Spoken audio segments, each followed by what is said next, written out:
I mean, the last time I talked, I heard about a whole Chelsea rebrand. But if you guys want to go back to your slutty ways, going through managers, Wow. Let Vader speak on Is it. he lying? They can pin out themselves Is now. he Your lying? truth, Vader. Is he lying? Do you know how many times I cry? You know how many times I cry, bro? Every time I see Nagelsmann coaching, You can't call this team a golden generation.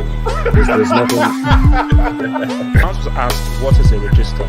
I swear he said someone.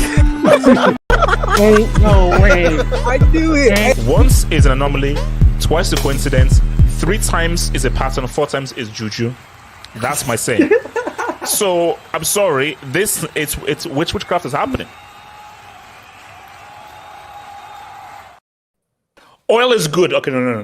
Don't do this. So look, City are champions. City are well. No. That can relax. Not that kind of oil. City are champions. So we're going to be reflecting on City completing the three-peats and what this title means and where does this title win rank for Manchester City Football Club.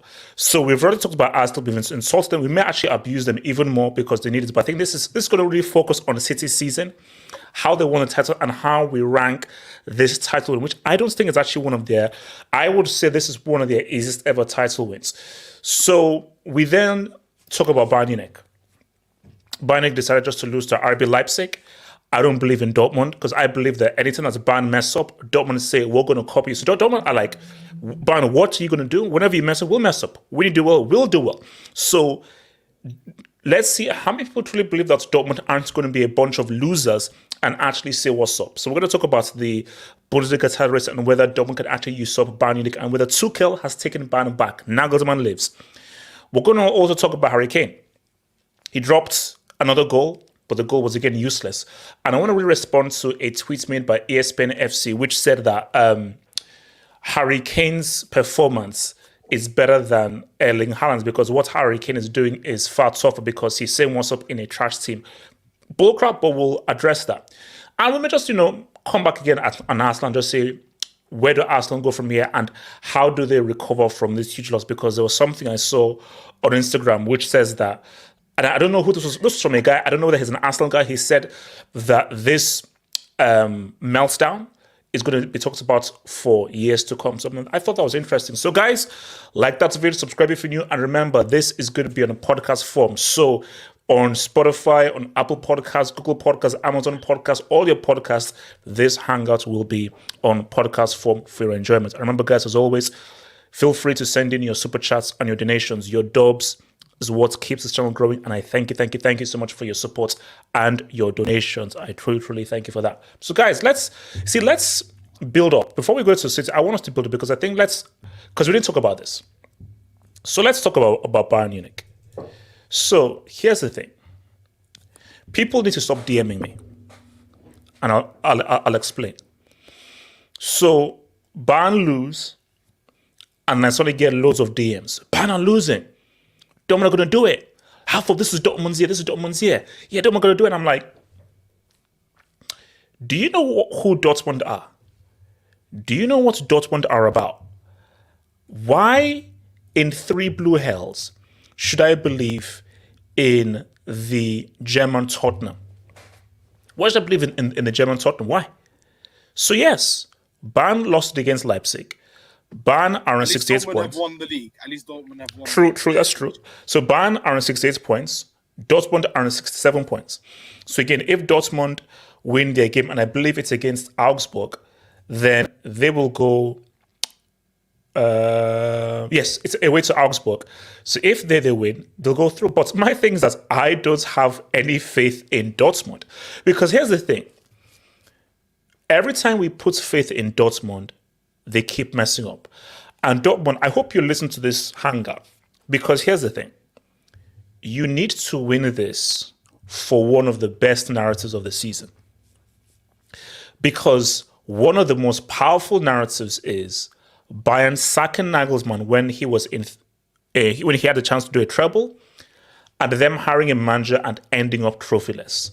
That narrative could be one of the greatest L narratives of the season. And I'm telling you right now, Arsenal fans, you're holding the biggest L right now. If Dortmund win this league and Bayern end up trophyless after sacking their manager who could have given them a treble, this would be the biggest L of the season, standard 100%. But guys, it's Dortmund. Guys, Dortmund are going to be leading against Augsburg. Augsburg will come back. Dortmund will score in the 89th minute, go crazy and mad, and in the 97th minute, Augsburg will score and equalize, and it will be 2-2. Dortmund, they will drop the ball. We know they'll drop the ball. So, guys, I don't understand why we believe in these dudes. So, guys, hold up. How many games are there in the Bundesliga? Is it 34 or 36? Yeah, 34. It's 34. It's 34. Ooh. Dortmund, come on, you bloody clowns. Come on, it's just 2 freaking games. No, you can't give me 2 wins. No, they're not winning tomorrow. They're not winning tomorrow. Abdul, you can't give me 2 wins. No. You can't give me 2 freaking wins, you losers. Come on, man. It's 2 wins. No. I need to tell you something. You can just Can you go back to the matches? Can you spot the last time they was top of the league? Just by looking at this image. Was it Wolfsburg? No. They were top of the league. They were top of the league, and then they drew to Bochum. And yes. Look, every time they're top of the league, they fumble it. Yes. But when they're second, they win like fanatically. Like they win massively. It's like whenever they have to win, they always mess up. No. But Abdul, it's just you can't give me 2 wins. Abdul, you're 2 wins away from one of the biggest dubs. I gotta be honest. If they win tomorrow, I'll start believing because they're actually really good at home. No. Abdul, let me be real with you. If they win tomorrow, they can break it at home. They can still break it at home. I mean, who do Bayern have? Can we just talk about something? There has to be consequences if they break it. They can't get away with this. We're talking. They have to have a win. They have to have a win. You see, look. Okay, we can. To be honest, see, Abdul. Personally, for me, I would give them a win if they break this, just out of anger and annoyance. But objectively, you can't give it a win over PSG. Are so much losers. If they win tomorrow and then break it at home, then you have to build that win. You have to. Okay, but Abdul, like honestly, my money is still on Bayern to win it. Do you feel Dortmund win it, the title? I really want Bayern to win it. And the what? reason Why? Is because if they don't win it, they can end up in a Champions League group again. Okay, no, Abdul, come on, that's just trash. They say, Abdul, that's just being selfish. Come on, like this is for put your own personal things that you want and just think about football. Think about the footballing family and just take your selfish needs away from it. No. Of course, I want to see Dortmund winning it. It just sucks that Dortmund are winning it in a year where Bayern have been so horrible. So it's more like Bayern throwing it at them than them actually taking it from Bayern. It doesn't matter. It doesn't Abdul. It doesn't matter because these guys are about to do 11 in a row. 10 in a row is still bad, but still. And honestly, I live for that Nagelsmann narrative because it's funny because on the introduction clip to this Hangout, there's literally a quote saying that Nagelsmann makes him cry every time. But bro, look at them now. You know how crazy that is, bro. They literally sacked this guy because they said there was a possible treble that was being threatened. Yes. Abdul, it's one of the biggest L's of this. No, it will be the biggest L of the season. The reason didn't make sense. Let's face it. No, it will be the biggest L of the season. Because of his performance, there were other reasons. There were more personal reasons. I think those were just excuses from them. But can I just end it off on this one last point? De Ligt. We need to talk about De Ligt because He's the curse. De Ligt went to Juventus and ended their 10-year league title streak. And now he's gone to Bayern, and he's my countryman, Abdul. He's about to. Well, look, maybe I think he's the bad egg, and also he was playing volleyball for the Netherlands. Okay, so wait, let me come to Samasi then to Gatlock. Samasi, honestly speaking, don't use a reverse jinx. Don't bring emotions into it. Honestly speaking, do you trust Dortmund to say what's up? Because I don't. Or do you still think that Dortmund will mess up and Bayern will go through? Yes. Since the World Cup, they have been in good form. Why did they draw with Bochum then? Besides the game against us and Bochum, they won their games. That even though they're not winning games, they're drawing them better form than Bayern. They play better football than Bayern. They deserve to win. I want to lose. I want to lose because I want Kane out. I want Brazil out. I want the board be fired. I want Tunis back. I want Rummenigge back. I want another structure because this isn't working anymore. Our midfield is a disaster. Our attack is useless and cannot score a goal. So the only okay thing about our team is our defense. That's it. And apparently, Kimmich, I hope not. I hope this rumors. He may be going. We don't know what's the truth. Well, the rumors are to Barcelona, but I doubt it though. I doubt it. Man City want him. Barca want him. Any club would be lucky to have Kimmich because he's an upgrade. Let's face it. Gundo is leaving. Yeah, he's good. Yeah. No. But this, Barca are trying to get both. Barca are trying to get both Gundo and Thingy. So wait, hold on. Let me go to Gatlock. So Gatlock, honestly speaking, can we put our faith in Dortmund to deliver us one of the biggest dubs for the football streets? Or like me, do you believe that Dortmund, when we put so much faith in them, they will be there just to let us down one last time? I really would have appreciated if Bayern just won today and given us hope that this would happen. I know. Because let's be honest, I keep saying this thing: Tottenham, Dortmund, sometimes Atletico.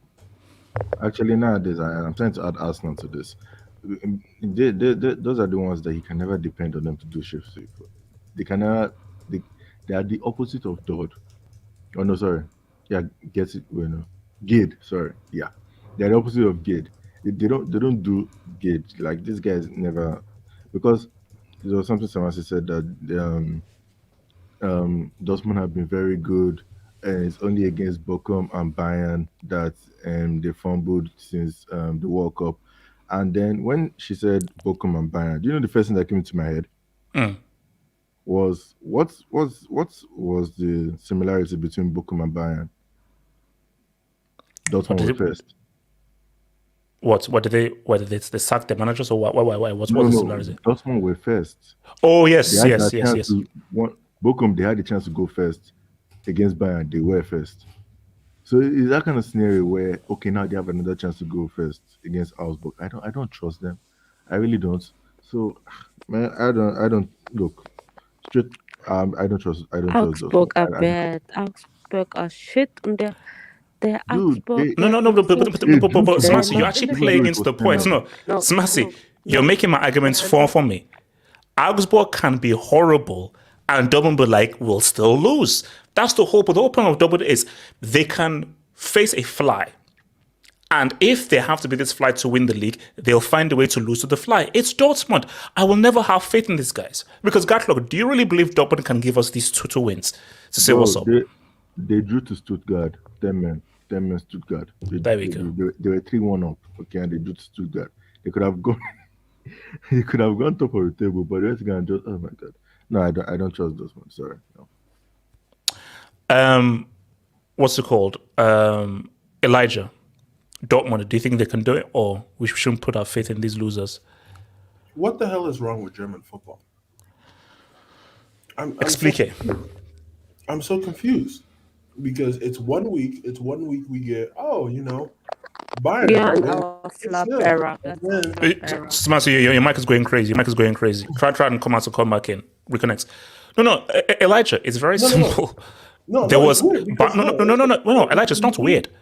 We need Like, this. No, Elijah, I'll explain to you. I'll explain why it's not weird. It's very simple.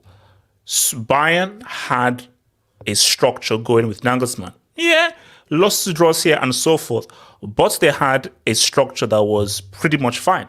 Then you come in with a radically different manager, it upsets the equilibrium.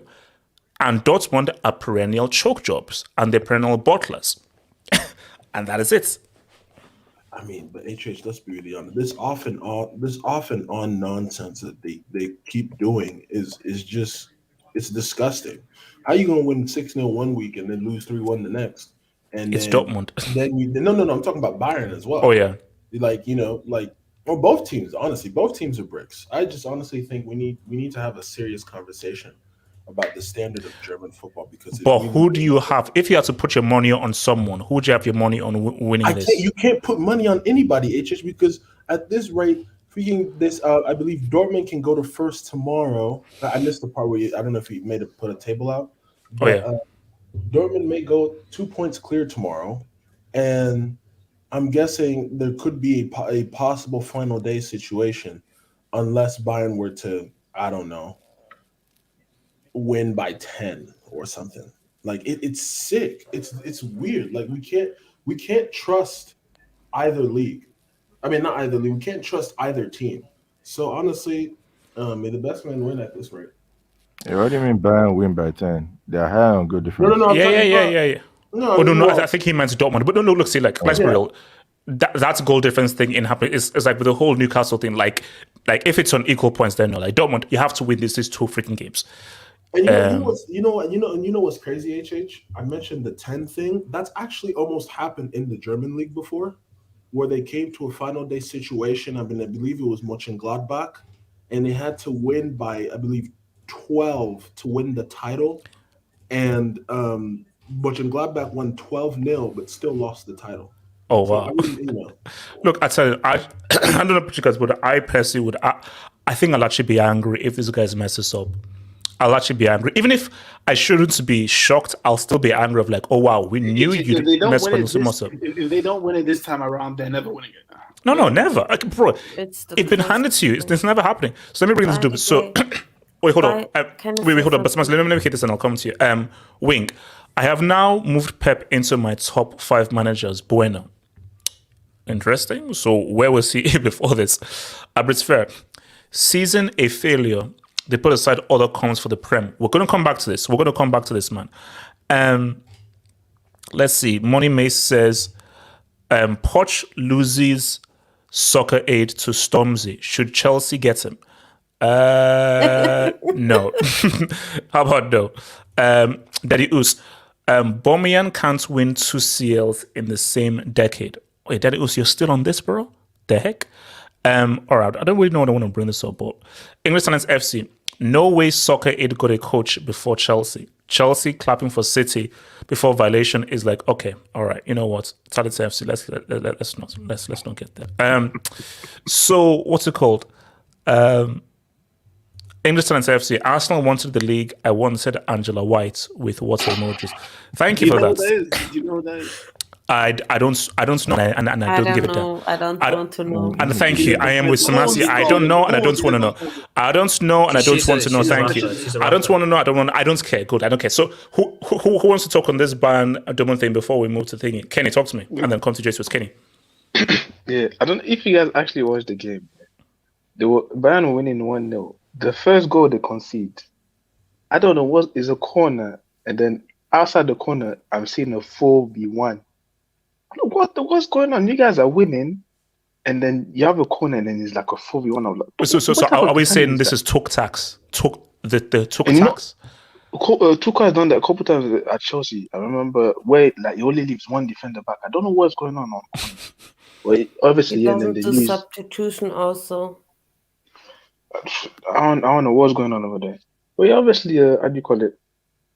This is Dortmund's best chance in that. I can't remember the last time that. Kenny, do you believe in them? Kenny, would you put 1 kobo on Dortmund to make this? What's the currency rate? No.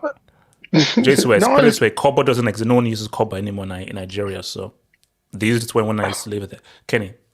I know Dortmund have struggled, but do they really have a issue of like really bottling like seriously? When's the last time they really bottled something? Kenny, they've 2019, 20. Yeah. Every time, but look, no, this season, Kenny, you had an opportunity to really extend your lead and so forth, and you drew against Bochum. You can't see what's up to 10-man Stuttgart. So it's like they've already done it this season. So my thinking is that why should we believe in these losers? That's my thing. Why should we believe in these Obviously, I know losers? they have the little brother complex a bit, like, but I feel like these like Bayern are fumbling. Like you have to, like, there's no excuses for them right now, and they've been on form this year, especially. Like you have to win this league, and honestly, this 11 in a row, like, please, someone like Dortmund, this is your chance. Like, don't slip up. 11 in a row is crazy, but 11 in a row is crazy. Jade Swiss, what do you say, man? Are you putting your money on Dortmund? I'm not putting any money on Dortmund. Can you bring up the table? Sure. Yeah, can we see where Augsburg and Mainz are in the table? So Mainz are 9th, Augsburg are 14th. Yeah, Dortmund aren't winning it. They're going to draw tomorrow because the team below them they drew to. So Augsburg have won 1 in the last 5 games. God. Mainz have lost once.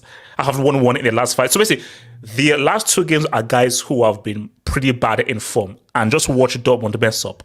Yeah, there's some green ticks. Yeah, look, I mean, Jude has to show up, man. Jude has to show up.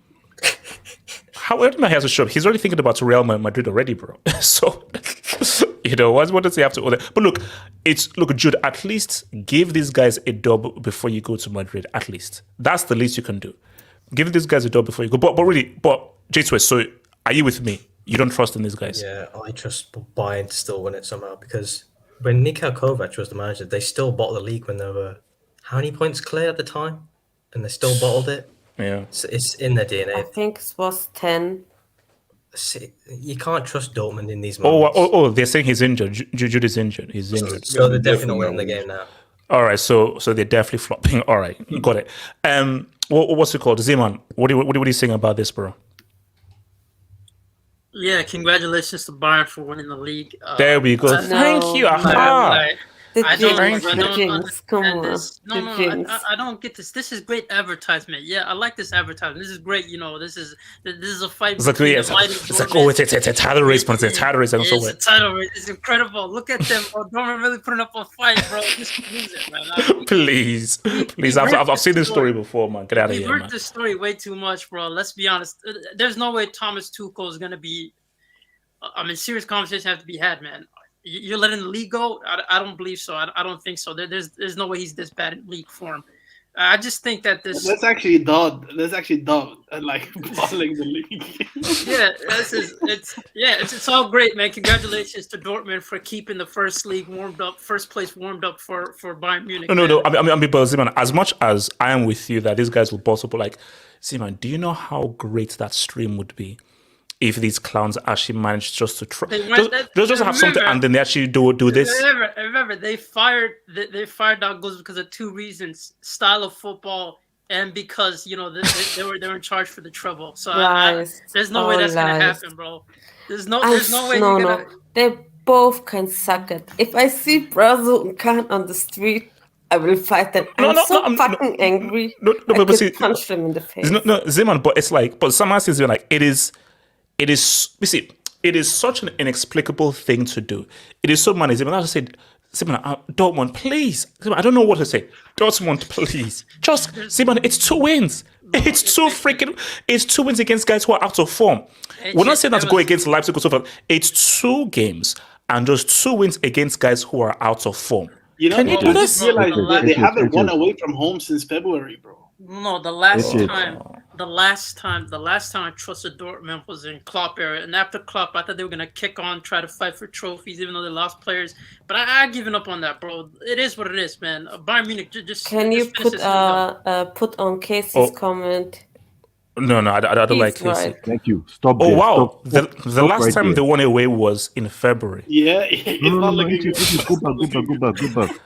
First time for everything, guys. Stop there. Right there. The Chelsea game. Right there. You remember when Miguel was telling me that, they are on a winning run, blah blah blah blah blah this, blah blah blah blah that, and look at what Chelsea did to them. I knew these guys were going to do. There was nothing. So okay, so they're basically losing tomorrow. Okay. They're not a serious club, man. All right. So basically, they're losing. They're either losing or drawing tomorrow. So it goes down to the last day whether. they're winning tomorrow. They're winning tomorrow. Abdallah, like, can you read or like, do you have like eyesight issues? They have not won away since February. Do you know they've not won away since February, and they are playing under pressure. Ergo, sum E equals MC squared. They're not winning tomorrow. It's Dortmund. We're talking about Dortmund. They're perennial losers. How are they losers when they've won something? And you guys have the cheek to compare them to Tottenham. At least they've won a league. Abdallah, they are good. Thank you. According to me, they are losers. And if these guys fail to win this league and so forth, when Bayern have handed it to them, I will call them the Tottenham of Bundesliga. I don't give a crap. I don't give a crap about the league they won back when Jesus was born. I don't give a crap about that, bro. It's about freaking 23. Shout out to Klopp, but that doesn't matter. Shout out to 97, bro. Wait. Bayern are more bothering than Arsenal because how can I lose the title on the second to last day? Did we talk about Arsenal? No, Zima, don't Can I speak on this? Wait, okay, yes, talk to me. So, yes, here. Very simple question. Are you putting one kobo on Dortmund to win this league? They're going to win this league, bro. Oh, my. Drop the break. I said, man, why do you always have to do this? Why do you always believe it? There's times where you don't have to. Yes, yeah. You silly. Isn't it the same guy that said Napoli will win the Champions You had League? one job. Yeah, but I was the same way. Hold on. Either say nothing or say Bayern. Yes, yeah. There's a thing called read the room. Read the room. We are trying to get Dortmund to win the league so that we have a stream for 3 hours clowning Bayern Munich taking the biggest L. You had to open your big mouth and ruin that. Yes, yeah. Okay. Thanks a lot. So hold on. No. Don't say first of all. When Dortmund mess up and so forth, you're going to be blamed for this, and I hold you personally responsible. Okay, you're responsible. Thanks a lot. Well, yes, well done. Well done. Congrats. Anyways, bro. I don't know what this means, but I don't know what you're saying, bro. I'm not speaking. I don't understand the language you're speaking because, like, I don't. Listen, juju and all that stuff is not real. Jinx is not real. All that stuff is not real. Let's just move forward on this, bro. I said, bro, this reminds me of the last time I said something that was right, and which was after the first leg during the AC Milan and Inter Milan. I said it was over. I don't see how Bayern can win the league. I just don't. I just feel like okay. I say how. So you have to remember the last time we were in this scenario when Bayern lost a game, Dortmund went ahead and bricked it. No, for me, it's just the fact that there's only 2 games left, in my opinion. So wait. So okay, yes, and let me add context. Shout out to Abdul. They've not won away from home since February. They've not won away from home since February. Don't exist anymore. Messi won a World Cup. Napoli won the Scudetto. Listen. Yes, we're talking about Dortmund. Yes, we're talking about Dortmund. They've not won away from home since February. So what are you talking about? Argentina has never won a World Cup with Messi. They did this year in this World Cup. Napoli hasn't won it since Maradona, and they did it. Come on, it's like no, Z-Man. I'm not trying to hear this. Dortmund are gonna win this. I don't care what. So so Yassi, you don't believe? Wait, hold on. She says you don't believe in Dortmund being bottle jobs. Is that what you're saying? You don't believe Dortmund being bottle jobs? But Dortmund have been bottle jobs throughout the whole season. But guess what? They're gonna win it because Bayern Munich has been more of a bottle job. Zima, thank you. Zima, I'm with you. Okay, yes. So what's making you so confident? Because this is Dortmund. I see the future. It's Dortmund's. You see the okay. There we go. Witchcraft tax. I've seen it. I've seen it. We've seen Dortmund for a decade, man. These guys are washed, man. No, guys.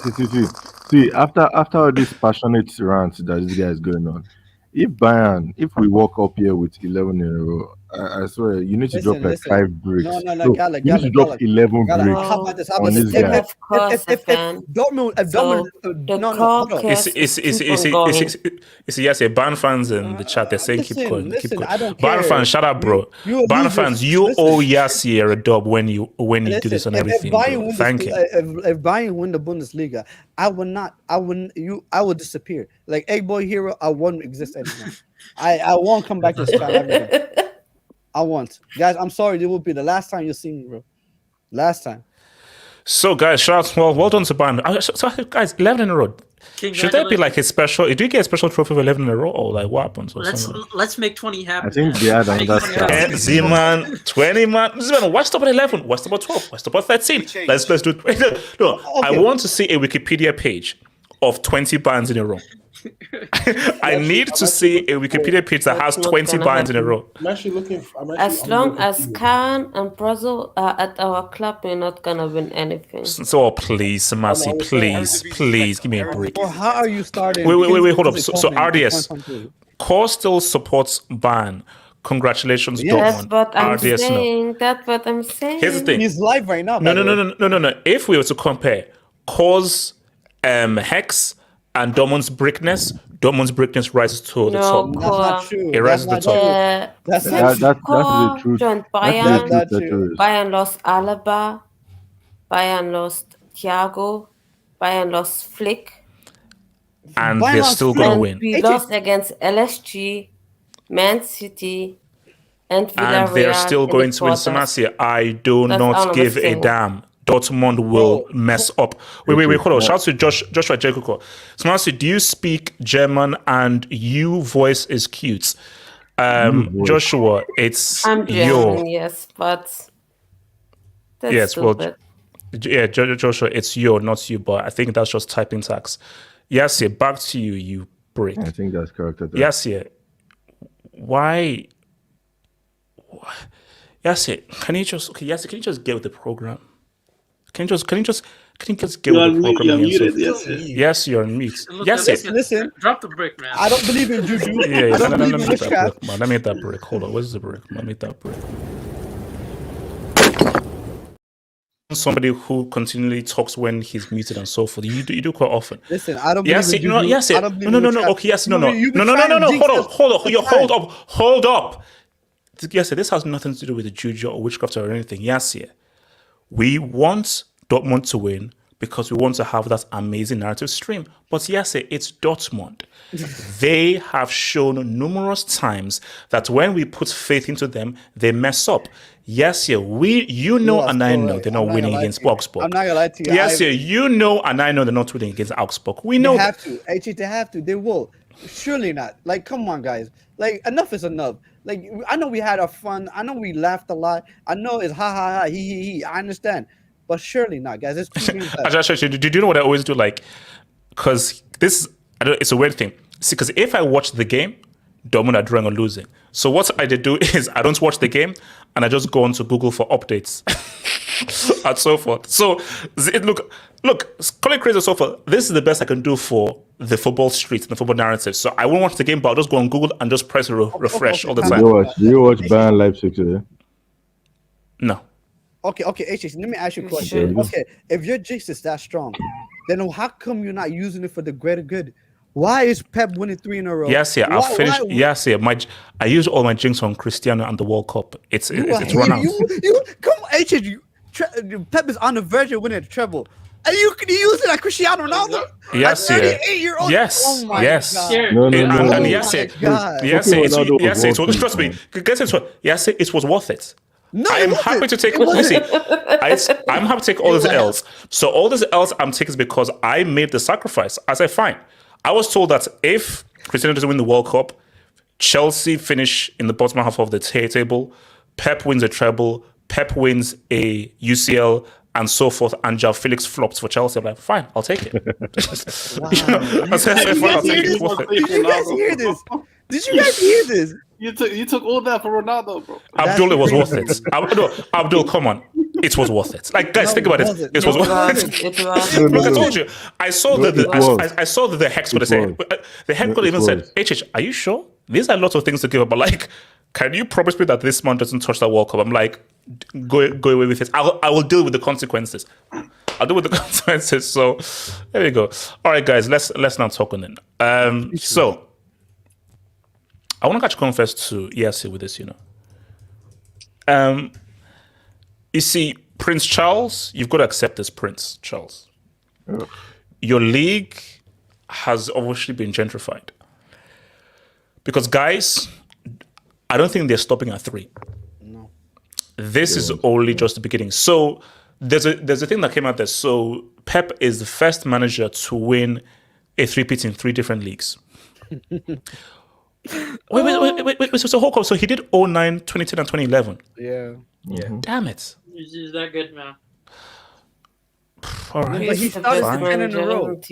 Wait. So who ran him out of his own country in 2012? Oh yeah, it was Zeman, you don't have to respond. Zeman, you don't have to respond to everything.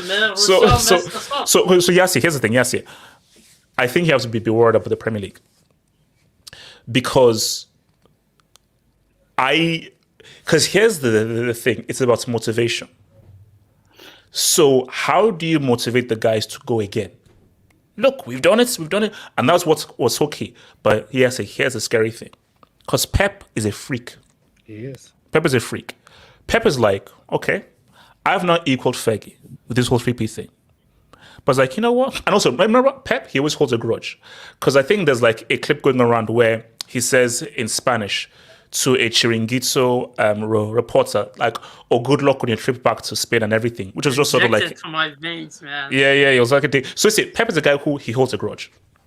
And I feel that Pep is still holding that grudge based on what the English media said after his first season. After his first season, you can't bring this football into the EPL. The EPL ain't like that. You're going to succeed. And he's always held that grudge. And ever since then, he has embarrassed this league and made it into a Mickey Mouse league. So yes, the motivation for Pep is, let's do what Fergie hasn't done. Fergie never did 4 in a row. So Fergie never did 100 points. Fergie never did 998 points. Fergie never had consecutive wins record. Fergie never had the goals record. Domestic treble as well. Domestic treble. And also, so that's, you know what? Fergie never did 4 in a row. So he's going to be like, no, let's go again. And I think that is why it's very key that he gets new guys. Because if Gundo is going out, I'm sure someone else is going to come in. Alvarez is going to be used a lot more. And Haaland, bro, can he replicate for a second season? So all those guys who became for a long time, you want to bring in new faces and new faces to give it that hunger. But yes, here's the thing. I mean, 2 questions. Where does this league title rank in all of City's league wins? And do you really believe this is 4 in a row? Or do you believe your boys, if the Qatari owners say what's up, can actually stop them? Era's come to an end, man. Era's come to an end. Okay. I don't know. It's like I've lost a lot of hope. Like Pep is that guy. It's impossible to compete. I think the league is GG's for a while. I think they're gonna win it next year, 1000%. They're gonna do 4 in a row. Where does this rank? I think this ranks unbelievable because you got to also understand this was a transition season for Man City. Pep implemented a different style of football this season. We're talking which is what makes Arsenal take such an L, because you're right. I think this was a season where Pep would have been happy for Arsenal to win if it meant they won the UCL. Because yes, you're so right. Pep's focus, his real focus was the UCL. Of course, you want to go for everything, but his real focus was like, okay, experimental. Let me just get, because I think he was like, let me use the league as a training ground to sharpen objects and everything for the UCL. But Arsenal sort of were like, hang on, not only UCL, we actually win a treble. But yeah, continue. No, I think one thing that Pep never gets credit for is he psychologically abused. Well, yeah, I know what we're saying. Continue. No, he psychologically abused the Premier League teams, the clubs. I feel like there's he has a psychological hold on the Premier League now. Like teams will go into playing against Manchester City already knowing that they're gonna lose. And that's an uphill battle that that's something that even Liverpool, they have it sometimes, but Not always. Teams when they like Man City don't even have to be perfect. They just gotta when they step on the pedal, that when they choose to switch it on, they're unstoppable. And to be honest, I look at it and I'm like, who can compete? I don't know who can compete. I think the closest people that can compete is Liverpool, because they still have Salah, they still have Diaz and Jota and all these guys. They need a new midfielder, bro. Like, Liverpool cannot compete without say midfield. Relax. They can't. Muna, I think Muna, they'll sign him. But we're talking about who else has a front line that can compete against these guys. Who has the midfield that can compete against these guys? Who has the MSN, man? Don't underestimate MSN, man. Arsenal's MSN, man. We're talking about Salah is a far better player than any attacking player in any of the top 6. Like, it's not even close. It's not even close, Like, we're talking about Mo Salah. So for me, it's like, I don't know where we go from here. I really don't, because Arsenal. This is why it's such an L for Arsenal, and I know we're going to get into Arsenal, but they're not going to get this chance ever again. Like, no. I mean, but do you see City? Here's the thing. Because this is very key, so this is very key. If Pep stays, do you see 4, 5? Because me and Terry were having a conversation, and I said to Terry that the reason why I don't think that the Bayern Juve thing will happen is because of how much money is in the Premier League. So because of how the money is spread out and so forth, you can't get a Bayern Munich or even a Juventus. But yes, that is why it's Pep is a challenge accepted. Because if Pep does 4 and 5, for me that's a different level of achievement now. Because you shouldn't be, because I think 3 is the max. You shouldn't be able to do 4 and 5 in a row in the Premier League. I think if there's any, I 100% believe there's a high possibility they can. Because we're talking about. But yes, in the Premier League with the amounts of money that is spread around and how much guys can get guys. But here's the issue, The only club that spends money to the level that Manchester spend and spend it wisely is Manchester City. No. Yes, remove the wisely in. Everyone can spend. No, but so if they spend it wisely, it's cool. But the thing is, everybody. No. But yes, here's the thing. Not everybody can spend the way that Juve spend based on their stature. Not everyone can spend the way that Bayern can spend based on 50+1. But if everybody can spend, forget wisely. You cannot allow a scenario where a team wins 4 or 5 in a row. That's the reason why they won 5 out of the 6, because there's idiots like Manchester United that spend $1 billion and on this shit. We spend $1 billion on literal crap. You guys spend 600 you guys spend 600. Not 600. Yes, in one season. Okay, whatever. 600 in one season 250 to be 10th, 12th. Let's be honest here. Like, Manchester City had the best recruitment. They signed Julian Alvarez for what? Less than what? I think it was like 20 million or something like that. They signed 14 million pounds. 50 million. For Stones. Akanji. They signed Akanji for Dortmund. I said the same Akanji that I was watching. I was like, I don't rate this guy. So basically you're basically giving up. You said there's no point in going against Pep. I give up because, like, Liverpool have improved that they have to be perfect. Even when they're perfect, they still can't beat City.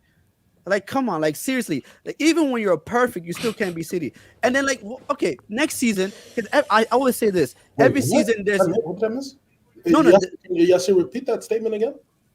Like, Liverpool has to be perfect to compete with Man City. Well, like, perfection. Huh? Perfection brought 99 points. Yeah, I mean... The thing is, you can't... When you start... The thing with City, you cannot give them ground to make up. Yeah, it's not even about perfection. If you run away with it, run away with it. You can't give games. But then we're supposed to Elijah. See, there we go. Elijah, the issue with City is they are operating on a level no team in Premier League history has ever operated on. No. That's the issue. So basically, if you're to go against these guys, you're gonna have to be hitting 90+ points. Yeah. Not everybody can hit 90+ points. So.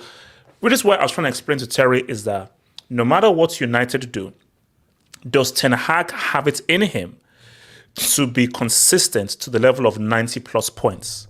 Because the issue is that, like, let's keep it real, guys. I think we're looking at the greatest league manager of all time.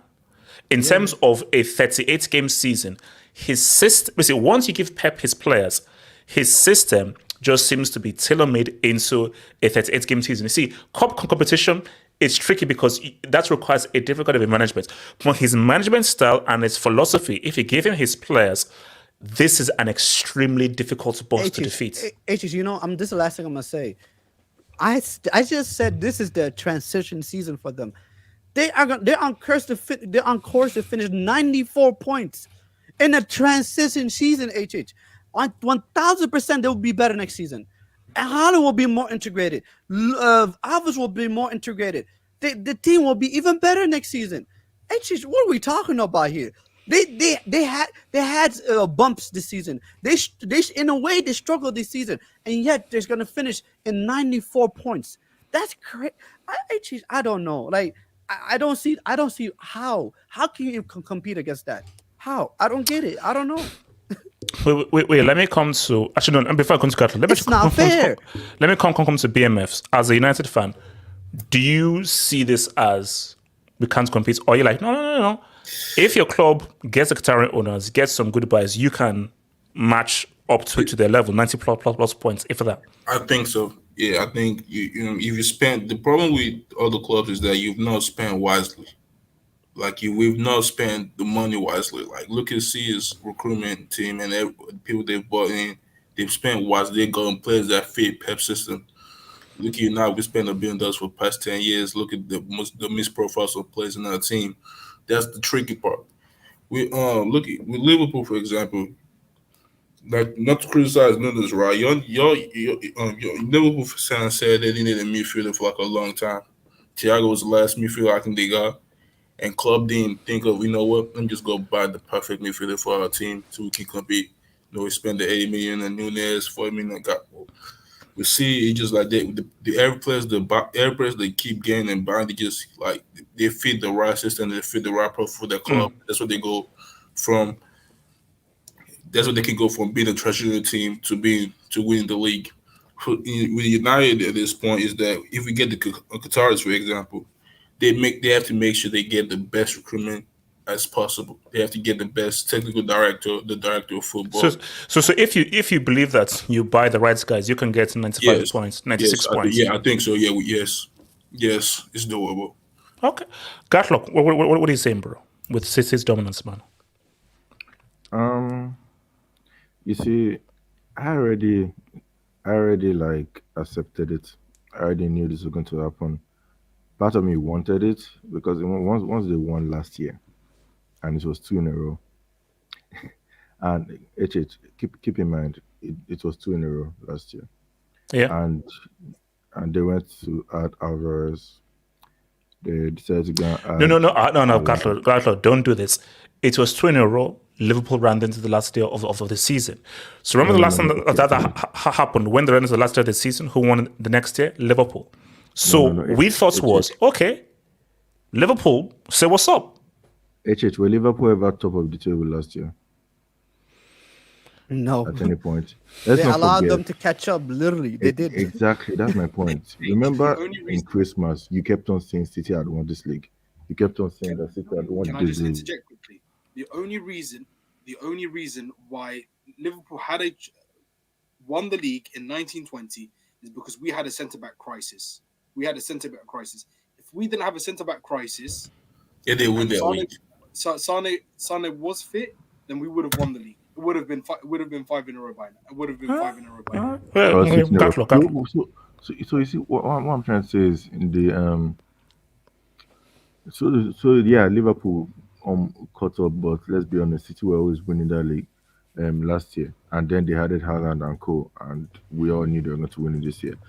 Yes, it took a while for them to integrate Salah, even though it was still scoring goals. It took a while for them to find a system that would work, and then they got going. How many games have they won in a row now?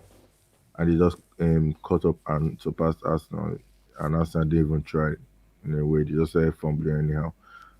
I see this going to 4 or 5 in a row. Honestly, I don't see 6. I don't foresee 6 because I think it will take about 3 Oh, years. okay, but not 6, but 4 or 5 in a row.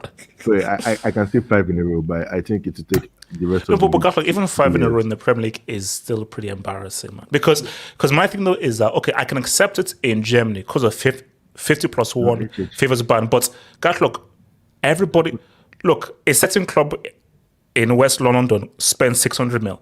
No club in Bundesliga can spend West anywhere London near Tory that. Blue Cowboys. So that's what I want. That's what I want. Okay, I need these people to shut up. I'm tired of them saying championing the Premier League. I need them to shut up. And Pep is the sword to get them to shut up because I need him to shut, especially after they yabbed the guy in his first season saying he cannot bring this style of football in here. I'm happy he's doing it. I want him, I want Haaland to embarrass this league because in his first season, this guy already has scored 9 more goals than he did in Dortmund.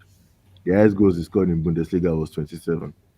The guy is already on 36, and he has like 3 games to go. I want them to embarrass this league. I really do. I want them to open eye and realize, you know what, we need to be humble because Bro, he that's broke what the record. In Oh, the no, first no, no, season. but see, that's my thing. Though, is that as much as I have my old thing with Pep and so forth, I just feel that because again, if you know the English and so forth, the English are very arrogant. That's just English people's nature and so forth. And I think that they use the Premier League as a massive flex of like, the Premier League proving that the Premier League is top. But because my thing though is that it's very hard to even talk about the EPL being tough and competitive because, as Gatlock said, like Pep, he's disproving this myth of EPL proven. Haaland in his first season pissed on the goals record. In his first season, he completely pissed on it. So my thing is, if this guy now does 4 or 5 in a row, because remember, I repeat, consecutive wins record, goals record, and if this guy now does 4 in a row or 5 in a row, I mean, basically, it makes the Premier League look really stupid because then again, it just shows you that don't purport this whole thing of like, oh no, this is a tough league, this is a top league. No, what the EPL is popularity, marketing, and excitement, and the amount of rivalries in the fans. So it's an exciting league. It's not a competitive league. It's not a tough league. It's not a hard. Pep has proven that it's not a hard league to crack. Like Pep has cracked the code, and what's that? 5 out of 6. So the moment he won his first title, he's won it 5 out of 6 times. And the one time he didn't win it, the team who won it got 99 points. Do you know how stupid that is? The one time he didn't win the league, the team had to get to 99 points. HH, who do you think you're going to give manager of the year to this year? Yes, man. It should be Pep. Oh, no. See, here. Last year it should have been Pep. They gave it to Klopp. I won't be surprised they give it to Arteta. No, they better give. Oh no. See, God, look. Here's the. Okay, let me be real with you. Because as I said to Terry that if they win the treble, give it to Pep. If they don't, I think pound for pound, you should give it to De Zerbi. De Zerbi, I say Eddie Howe. No. Eddie Howe was ahead of him. No, because here's one thing. Because my arguments for De Zerbi is look at how much he's improved a team with no world-class players. Okay, but what have you got to show for it? Any trophies? No. Abdullah, it's about who's done the best managerial job. No.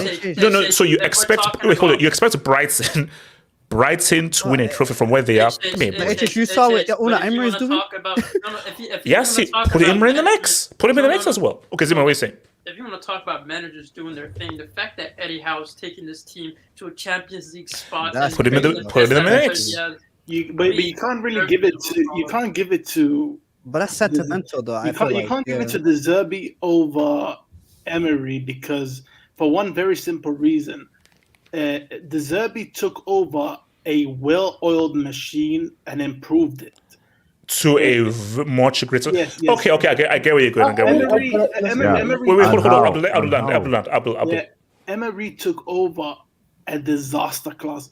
Like, thank you very much, Gerard.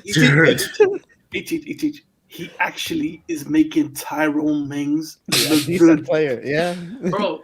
No. I think no. When Abdul, see for me, in my view, I think the two guys I look at are De Zerbi and Emery. I think De Zerbi based on just wait, hold on. Let me make a comment.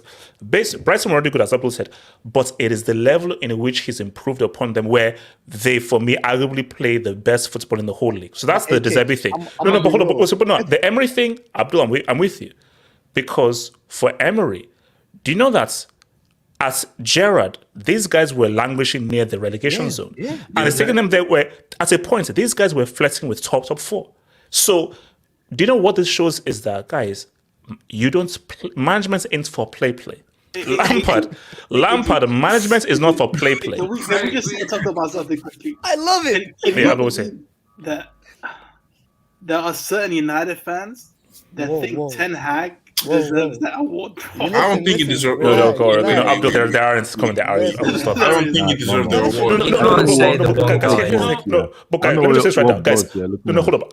Guys, I double dare them to give that award to Arteta. They will. They would. Yes, they can't. No, because you will look stupid. But why did you give it to club? For what? What did he do last season? Yeah, no. Challenge. You see, okay, you're right. Pep should have won it last year, 100%. 100% he should have won it last year. The only reason I can think of the equivocal club was the whole quadruple thing. But, and also, well, no, two things. Hold on. It's, remember, which two teams is the media darling? Liverpool and Man United. These are the media darlings. No. It's Liverpool and Man, because Liverpool and United they represent the establishment. Liverpool and United, because these are two the most successful teams. No, it's not to the level of Liverpool and Man United. So, but here's the thing, though. I dare them to give it to Arteta. They will. Bro, you can't, because you will look stupid. Yes, you will look stupid. No.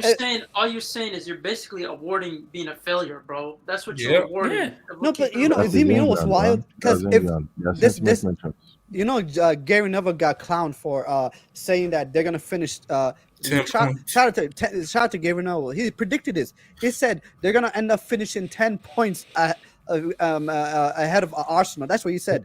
Literally, that's what he said. So you're telling me a manager that finished 10 points ahead of the same team that was quote unquote top of the league for 90% of the season is not gonna win the 93. But actually, no. I just want to put it out there. Like, is this a case of where this philosophy that Rinus Michels and your boy Crowder in the sense that if he executes it well, this literally is pretty much an unbeatable. Listen, if you execute it well and you have the right players, this pretty much is an unbeatable tactic for winning a league. Yes. Let me say BMF. Because the system, the whole Pep system is that them having the ball and moving the ball so was that it gives them like a 99% chance of winning the game. But that's no. But BMF. Why doesn't that work in the UCL every year? Because with the cup games, right? You always have it's going to be 50-50. It can't be. You can't just dominate the whole competition. You always have to be 50-50 every time. That's why. So you're saying because it's better opposition. Yeah, because let's look at let's go back to like last season with Manchester City played Real Madrid. You watch that game back, you think City deserved to win that game, but City made the game 50-50. By letting it be chaotic and just losing the ball and stuff like that, then let Madrid come back to the game. With the league, when they keep dominating the ball every time, you just keep creating chances and not letting their opponent like have 1% chance of like scoring or win the game. You're gonna win the league. But wait. Also, actually, no. Two theories here to that. I think one thing is this is conservation of energy. Mm-hmm. So it's if you less running, basically that's philosophy, you use less energy because you're holding the ball for such a large period of time and everything, and you're passing the ball around. The people who are using the energy is your opposition. Yes. So over the marathon of a 38-game season, that's what always favor you. And also, if you're a team like Man City or United and so forth, you should be winning about 80% of your games because you are better than 80% of the teams. So the thing with this philosophy is, if you're holding the ball for such a large period of time, you're using less energy, and you're just technically better than 80% of the teams, you should be beating most of those teams. But the difference is that in the UCL is that you're facing elite players almost all of the time. That's not the case, think that's the case. Yasir, Zeman, then Gatlock. Yasir. But here's the thing, like when it's the season is long, you have opportunity to lose games. Like even this season, Man City have not been perfect. They lost to Liverpool, they lost to Man United, they lost to Tottenham, etc., etc. So, but then in a league, you have that margin of error. In a cup competition, you don't. If you lose to a Liverpool, you're out. Or if you lose to a Tottenham, you're out. If you lose to United, you're out. And that's the issue. Like that's why in the league they can lose a game but win 10 games. They can lose another game. But yes, my thing though is that why does this philosophy equate to so many points totals though? That's because the quality, the style of play that he utilizes, this philosophy, it's very good at beating inferior teams. Yes. That's the one. That's the one. It's not very good because let's be honest, any good team that know how to park the bus have always given Pep trouble. Yes. Yeah. Oli was always beating this guy. Oli was always beating. No. But Abdul, any inferior team, of course they're gonna pack the freaking bus. But do you have the defenders to pack a proper bus? Yeah, exactly. And in the Champions League, you actually meet good teams that park the bus. You don't do that. Mm-hmm. There aren't many. That's why Tuchel beat him so many times in a row in that season, because he was effectively parking the bus. And also as well, Abdul, as well, you see, every philosophy has a weakness. Everything. The weakness of City's philosophy is, in order for it to work, they need to commit many men in the opposition box, which means that if you play direct, you can hit them, which is why they press so high. Because the whole idea of the philosophy is that when we lose the ball, we must win it back as quickly as possible. Because my thing is that if you find that ball over the top and so forth, we're screwed. Yeah. Hence, so we have to make sure you don't do that. So when you go into the UCL, because you've got much more talented individuals, these are guys who can get from point A to point B and actually beat the press because they have the skill. These inferior teams from Kingsbury and Stoke-on-Trent, they don't have the individuals to get from point A to point B to beat the press. So City will always mess them up, and they'll only lose if they just have a weird, crazy off day. Zeman. No. My thing is, yes, possession-based football does work in terms of consistency and winning trophies. I think it's the most potent, consistent style that wins you trophies over the span of a decade. I think it does that. When it comes to style, I think everyone thinks possession is all the same. It's not the same. There's different styles within possession. There's some possessions that are more direct, that try to take the game off, and then they try to preserve their energies or rest while the game's already finished within 10 minutes of them actually trying to go forward and be direct. There's different types of possession. Like, I would argue that 2015 Barca was a direct team, but they were also possession based in a certain in certain phases. But at the same time, when it comes to this Man City side, and we're looking at like the opposition that they're facing on a consistent basis, there isn't anyone in Europe that's gonna. Do you remember Atletico Madrid last season? Do you remember how they had them riled up? They were inside their head for 15 minutes to the point where they were this close to getting knocked out. Even though João Felix missed clear-cut chances. I don't think there's any team out there that can play a defensive approach to a high level. I don't even think Inter Milan can do it. I'm gonna keep it real. Inter Milan still create gaps and holes for them to exploit. So in terms of what's happening in Europe right now, I don't see that much competition from that standpoint, and I don't see that much teams that have a coach to the level of Pep, that also have a certain unity and style of play that they've honed in for years, competing with them in the Champions League. Because that's why. Because what is scary though is that, because my thing is, because what Zeman is saying is, the future looks a bit sketchy, because the issue that a lot of these teams are rebuilding. Real Madrid, as we've seen, they now have to do a total rebuild. Bayern have to rebuild.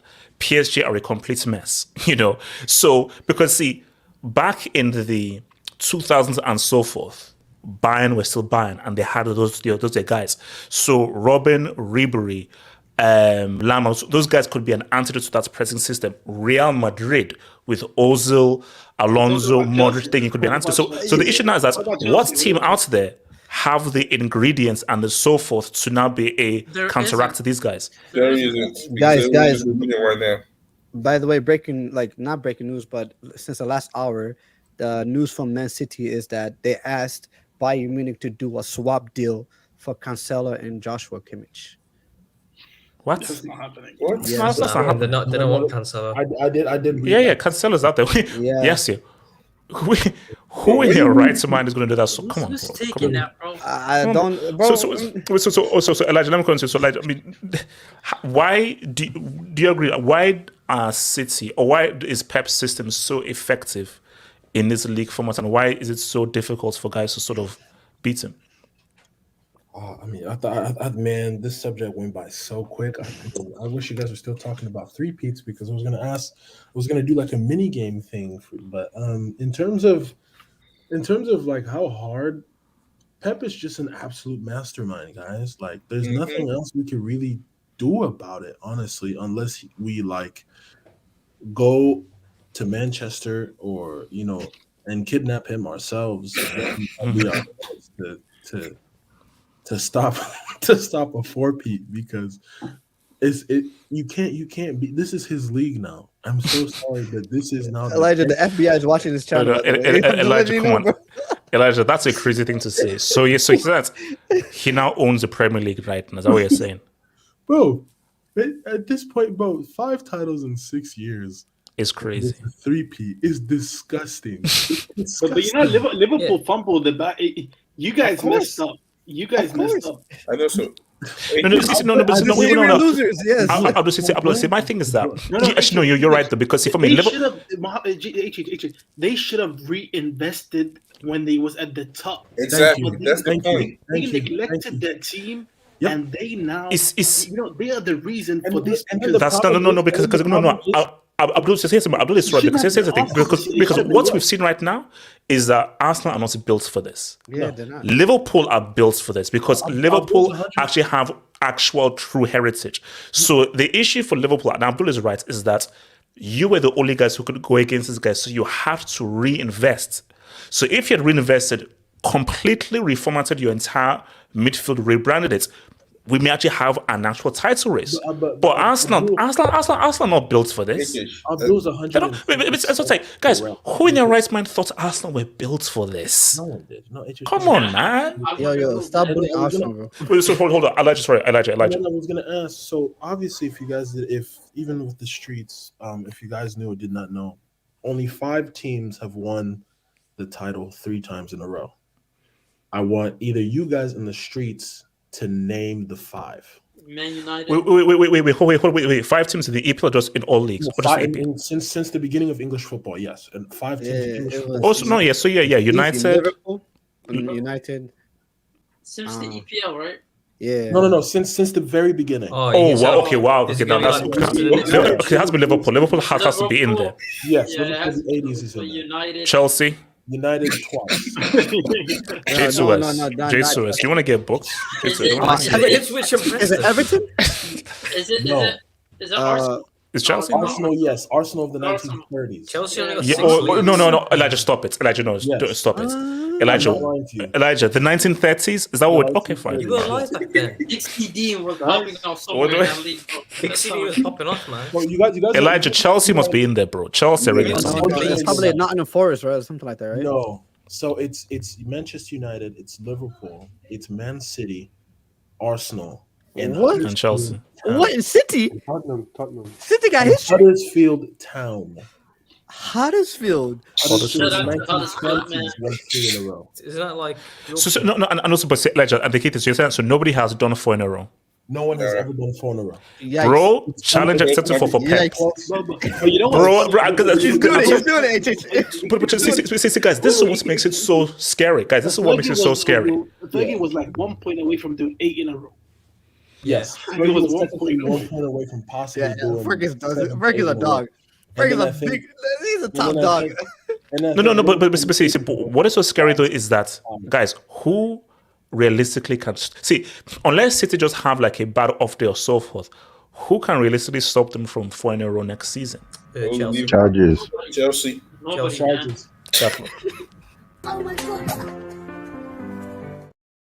Oh, and then also with Man City's 9th title, they are now equal with Everton in terms of titles. How many are they away from Chelsea? Or are they ahead of them? They are actually past Chelsea. Did I talk about That's a lie. Shush. That's a lie. Elijah, they've not passed Chelsea. They're not past Chelsea. No, they have not. That's a lie. That's I don't believe that. City haven't just come here and just passed Chelsea. No, no, they haven't. No, they haven't. No, they haven't. Elijah, I'm not sharing that screen. Elijah, I'm not sharing the screen, bro. Elijah, I'm not sharing the screen. Okay, shame on you. Shame on Chelsea Football Club. City, you still have a few years before you can reach a level. It's still a few years before you reach a level. Elijah, I'm not playing. Still, trust me. No, it's cool. You still have a few years before you reach Chelsea, Liverpool, United in terms of our dominance in the EPL. So you still have a few years before you get there, bro. And hold on. Let me come to Anthony. City man, talk about this their dominance, man, and Pep's dominance. Could he further gentrify this EPL? I was told that the Premier League was a competitive league. I was told that the Premier League isn't like the other leagues, isn't like the Bundesliga. When Pep was coming from Bayern Munich to Man City, I was told many things, and as a this is not fair. Life's not fair. You know, I've seen different perspectives of life. Life is not fair.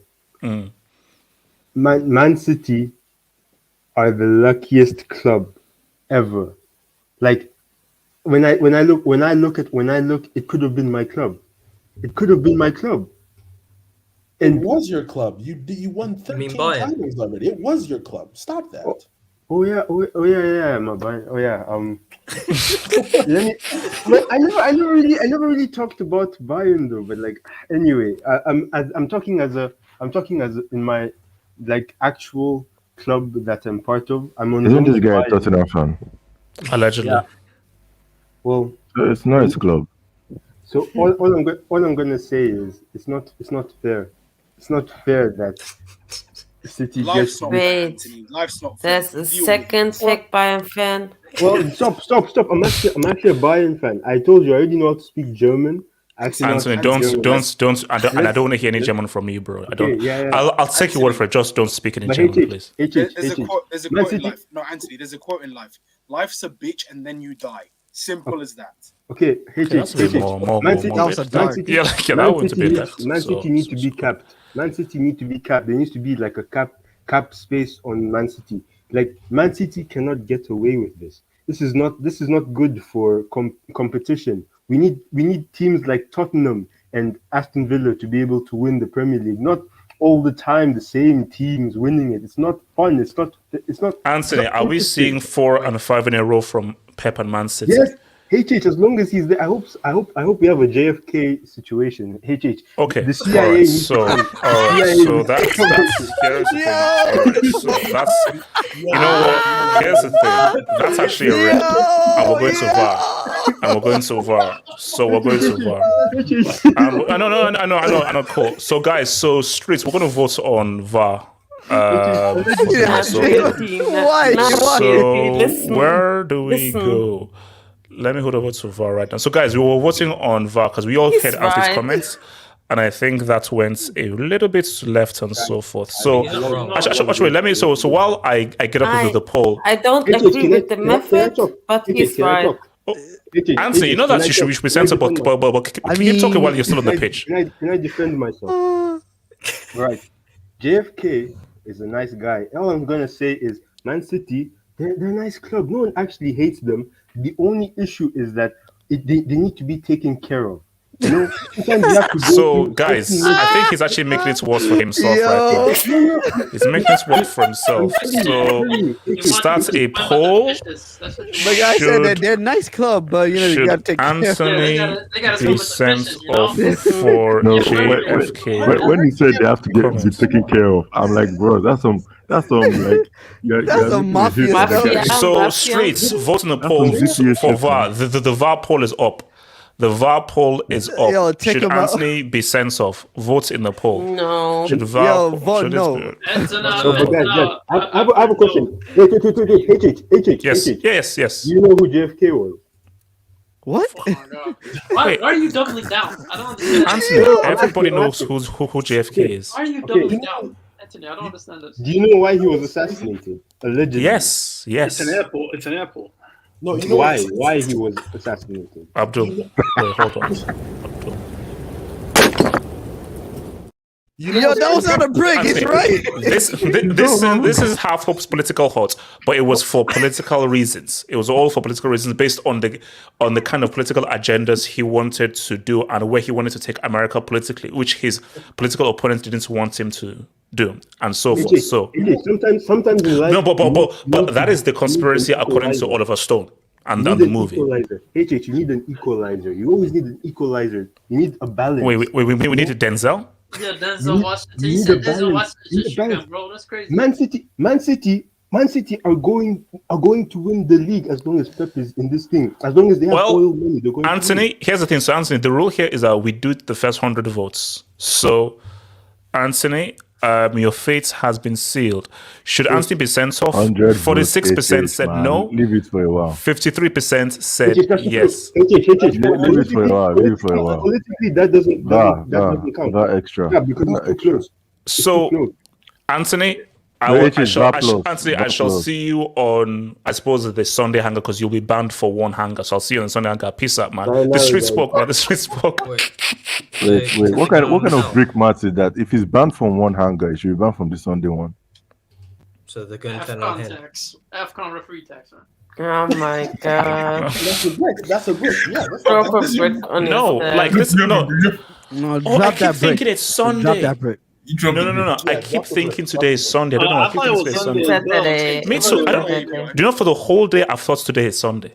I don't know why. What do you think? Wait, hold on. Abdul, why? It's because Arsenal play today and they usually play on Sundays, bro. No. Probably, yeah. It's because the league title's already decided, man. Shout out to Arsenal, man. So English Talents FC. Chelsea with 600 million is like HH using pill for. Okay. All right. So it's like HH using pills for hair and SEX. All right. Thank you, man. You didn't actually say E there. So why do you Talents FC. Anthony, EPL is competitive. Anthony has won Premier League goal in 7 months. But okay. People want to talk about. But Anthony wait, hold scoring. On. Talents FC. Anthony, email us if you want this. Hashtag King Charles.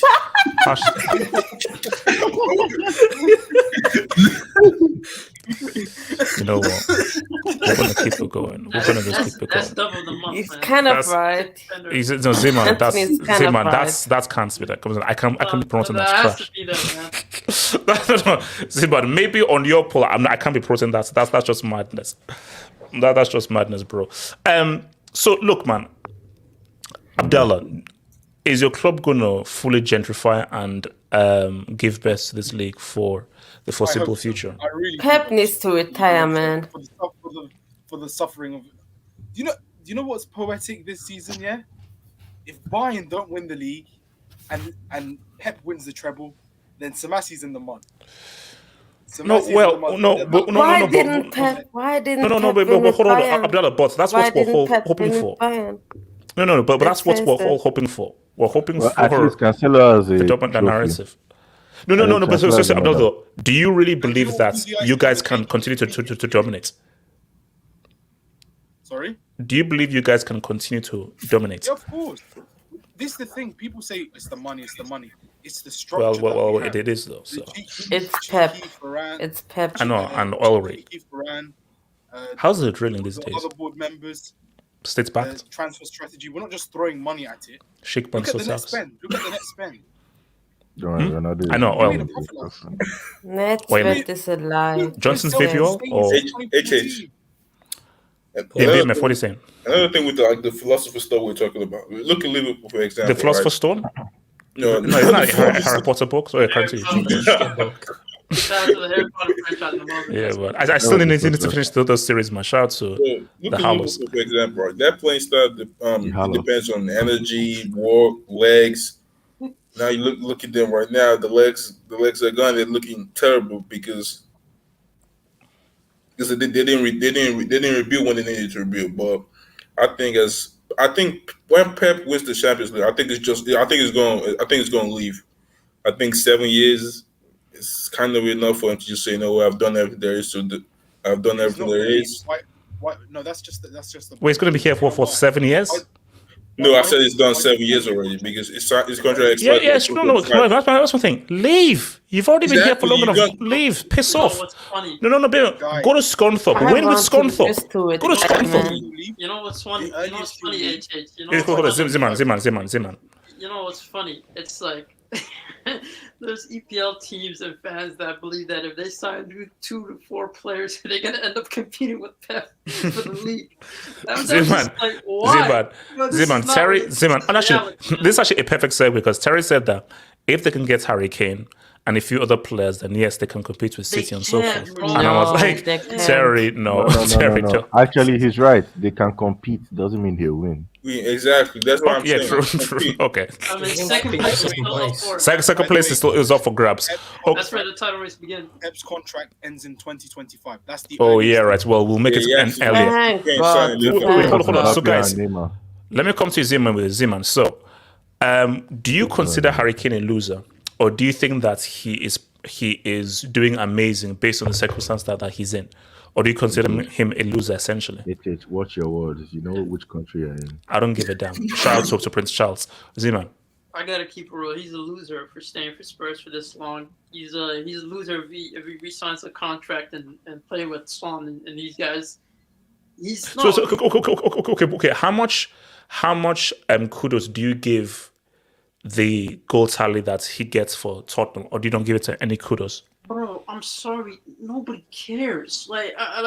Great, you did something for Tottenham, bro. I'm sure that Huddersfield have like a top goal scorer as well. That to me means nothing to me. I'm sorry. The whole point of playing a team sport is to win a team trophy. Yeah. And at the end of the day, if all you have to say at the end of your career is, "Look at my goal tally, man. Did you win trophies? Nah, but I got a goal tally, man." Like that. That's all you have to contribute to football for somebody who I think is one of the most talented English players. That just shows to me your weak mentality, man. It's like you have nothing to play for. It's loserous, and I just think that if he continues on this track and all he has is like EPL, EPL goal scoring tallies or like tallies. So if he breaks Shearer's record, it means nothing to you. It means nothing. I don't care about Shearer's record, bro. It's at the end of the day, you have to win trophies, bro. I don't care. Listen, man, you could be the top goal scorer for any EPL team, bro. You could be the top goal scorer for Huddersfield, for Leeds United. Nobody cares. At the end of the day, nobody cares about those individual tallies, unless it's like a huge individual award, like award ceremonies and whatnot. Nobody really talks about you being the top. It's only brought up when somebody else is about to pass you. Let's keep it real. To me, it's a thing that you just hang on to, and it really doesn't do anything for your legacy as a player. So for me, you're a loser if that's all you're doing this for. The only reason why you're playing a competitive sport is to be known for being one of the top goal scorers or winning. Nothing for me. It's just it shows. I think that's it because again. So ESPN FC, and I think obviously they're doing it for Clicks because Clicks is the name of the game. They put out a tweet saying that is Harry Kane with the goals that he has for Tottenham, is this more impressive than what Haaland has done? And I'm like, what are you doing? And guys actually took the episode like, oh my gosh, no. They say, Harry Kane's season is going under the radar. Of course, it's going under the freaking radar because because what Haaland has done is far more impressive. Nobody cares, though. That's the issue. Nobody cares. I'm not gonna lie to you. No one cares. Yes, why am I looking at a red dot? Exactly. What's up with your camera, bro? No, it's a new camera, so I'm messing with it. So you know. Yeah, yes, it's like, are you making a movie or something? So yes, talk about Kane. What is there to blue talk light, about the biggest movies are bottler of all time? Like I feel like if there was a bottle and if there was like a person represented, it's Harry Kane. He bottled his chance to go to Man City. I mean, the Champions League final. He bottled a penalty in the World Cup. I think that ball is still finding its way to land from Qatar. So it's like, for me, it's like, at the end of the day, like, I don't care. I've never cared about goals. Like, no one really cared about goals. Okay, you know what? If we really cared so much about goals, then I mean, continue. Yes, just keep talking. Yes, keep talking. I mean, Lewandowski didn't win the Ballon d'Or. He didn't win the Ballon d'Or because he scored all those goals. So, I mean, in reality, in terms of reality, no one really cares. The only people that care is Tottenham fans, and they're just holding on to anything at this moment because, like, imagine supporting Tottenham. It's depressing. I'm not gonna lie to you. It's a relationship. I mean, like, come on, bro. Like, if you support Tottenham, I feel like there's something wrong with you. Life, man. That's something that has to be wrong with you. Like, that brain needs to be analyzed. You need to go see a brain doctor. They need to X-ray it. They need to check it out because something's not right up here. If you willingly choose to support Tottenham, and again, his brain needs to be analyzed as well. If you willingly stays at Tottenham, like, come on, HH. Like, enough is enough. Like, so actually, let me know this because I just saw someone mention this in the streets. If Kane was at City, does he score as much or more than Haaland? Yes. Yes. No. Wait, hold up. Wait. You said yes. Why? Because I said less. Kane is more of a Pep player, so basically, he's gonna score more goals. Like most of the time. No. Wait a minute. Stop there. We've seen several Pep players not be able to score as many goals. You could argue that Alvarez is a Pep player. Do you really think Alvarez is scoring more goals than games in the league? So all because you're a Pep player, does that mean that you have the same goal scoring acumen as Haaland? No. All right. Kane is like, Kane's game is more rounded, but my point wasn't who is the better footballer. We all know that Kane is the better footballer. Do you think that Kane scores as many or more goals than Haaland in City? Yes, I think he does. Yeah, I think he does. I say no. The chance that Messi create every time, I think yes. I think he scores more. Yeah. I don't think he does. I think he drops deeper. I'm keeping it real. Yeah. Because my thing though is that the way they strike is different. Thank you. Basically, the way they play and the way they operate is very different. So, all because Kane is scoring all these goals for Tottenham, you can't say, but you have to all the chance because it's all about how you fit into the team. I've not seen a goal scorer like Haaland in ages. Remember, he's been doing this since Salzburg. So Haaland's goal scoring talent is very, very rare. It's something that's very special. Okay, let me ask you this then: who's a better goal scorer, Cristiano Ronaldo or Haaland? As of right now, it's Cristiano. No. Yes, here's the thing: we have to give it to Cristiano because Cristiano has a legacy and a larger resume. You can only ask that at the end of all of their careers. And let's see the whole of the career. For Cristiano has a much larger sample size. So you have to go for Cristiano based on his large sample size. Haaland is still in his early 20s. Next year, he's going to be the Champions League Cristiano Ronaldo, man. I can't wait. Then again, as well as Cristiano Ronaldo was as goal scorer, Cristiano Ronaldo did not score 72 goals in a season. So, I mean, Messi did that. So, I mean, Messi got, I don't know. Sometimes I feel like Messi is not a normal human being. He's not a normal footballer. But again, do you know what's so crazy? So it's like, so basically, I think the record is 200 and something, Shearer's record and so forth. So when Kane passes, it's going to be like massive thing, Kane's amazing, blah, blah. How far off is he? I'm not sure. It's second now. I know he's second, but I don't know how many goals he's behind. I think maybe it's about 40 or 50 goals behind.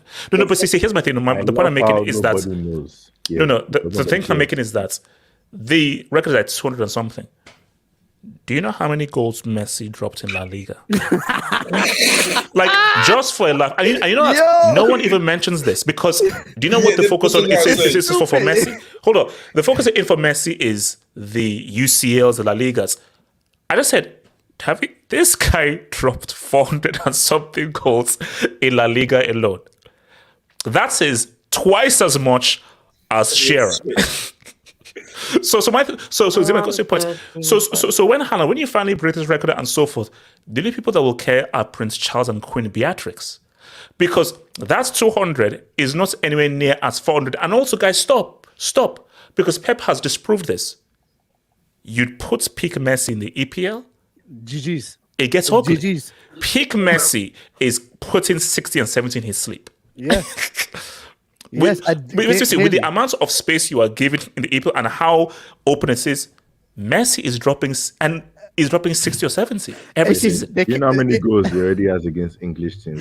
Yeah. No, actually, that's why I hate when they say, "Oh, can Messi do it in a rainy night away to Stoke?" I'm like, bro, how can you people? Rio Ferdinand couldn't even catch this guy. This guy, Rio Ferdinand said we literally couldn't get near Messi to kick him. Forget we're talking about kicking him. They can't. How can you, bro? Messi, where I used to. There was a time where Sergio Ramos did a tackle to Messi that was a very dirty tackle, and any given a person, that person would probably like. They'll be out for the season, all that stuff. Messi jumped right up. He just jumped right up like it was nothing. Ramos got the red card, but nothing happened to Messi. Messi continued playing the game. No. Messi was just a different breed. And the premise of the whole league to like trying to like make this Shell's record like you winning a trophy or something like that, because you go La Liga, you go the German league, the French league. They don't talk about Mbappe's trying to break the highest goal scorer for the league. It's a bit of understand. That's the whole point. It's like it's so weird because it's like it's such an irrelevant stat to have. Because here's my thing, and I think we would discuss it on the terrace, and people said, "Okay, what is Shearer's greatest achievement?" They said his greatest achievement is Blackburn. They said, "No, his greatest achievement is the goals record." I'm like, no, that's not his greatest achievement. That's a nice thing.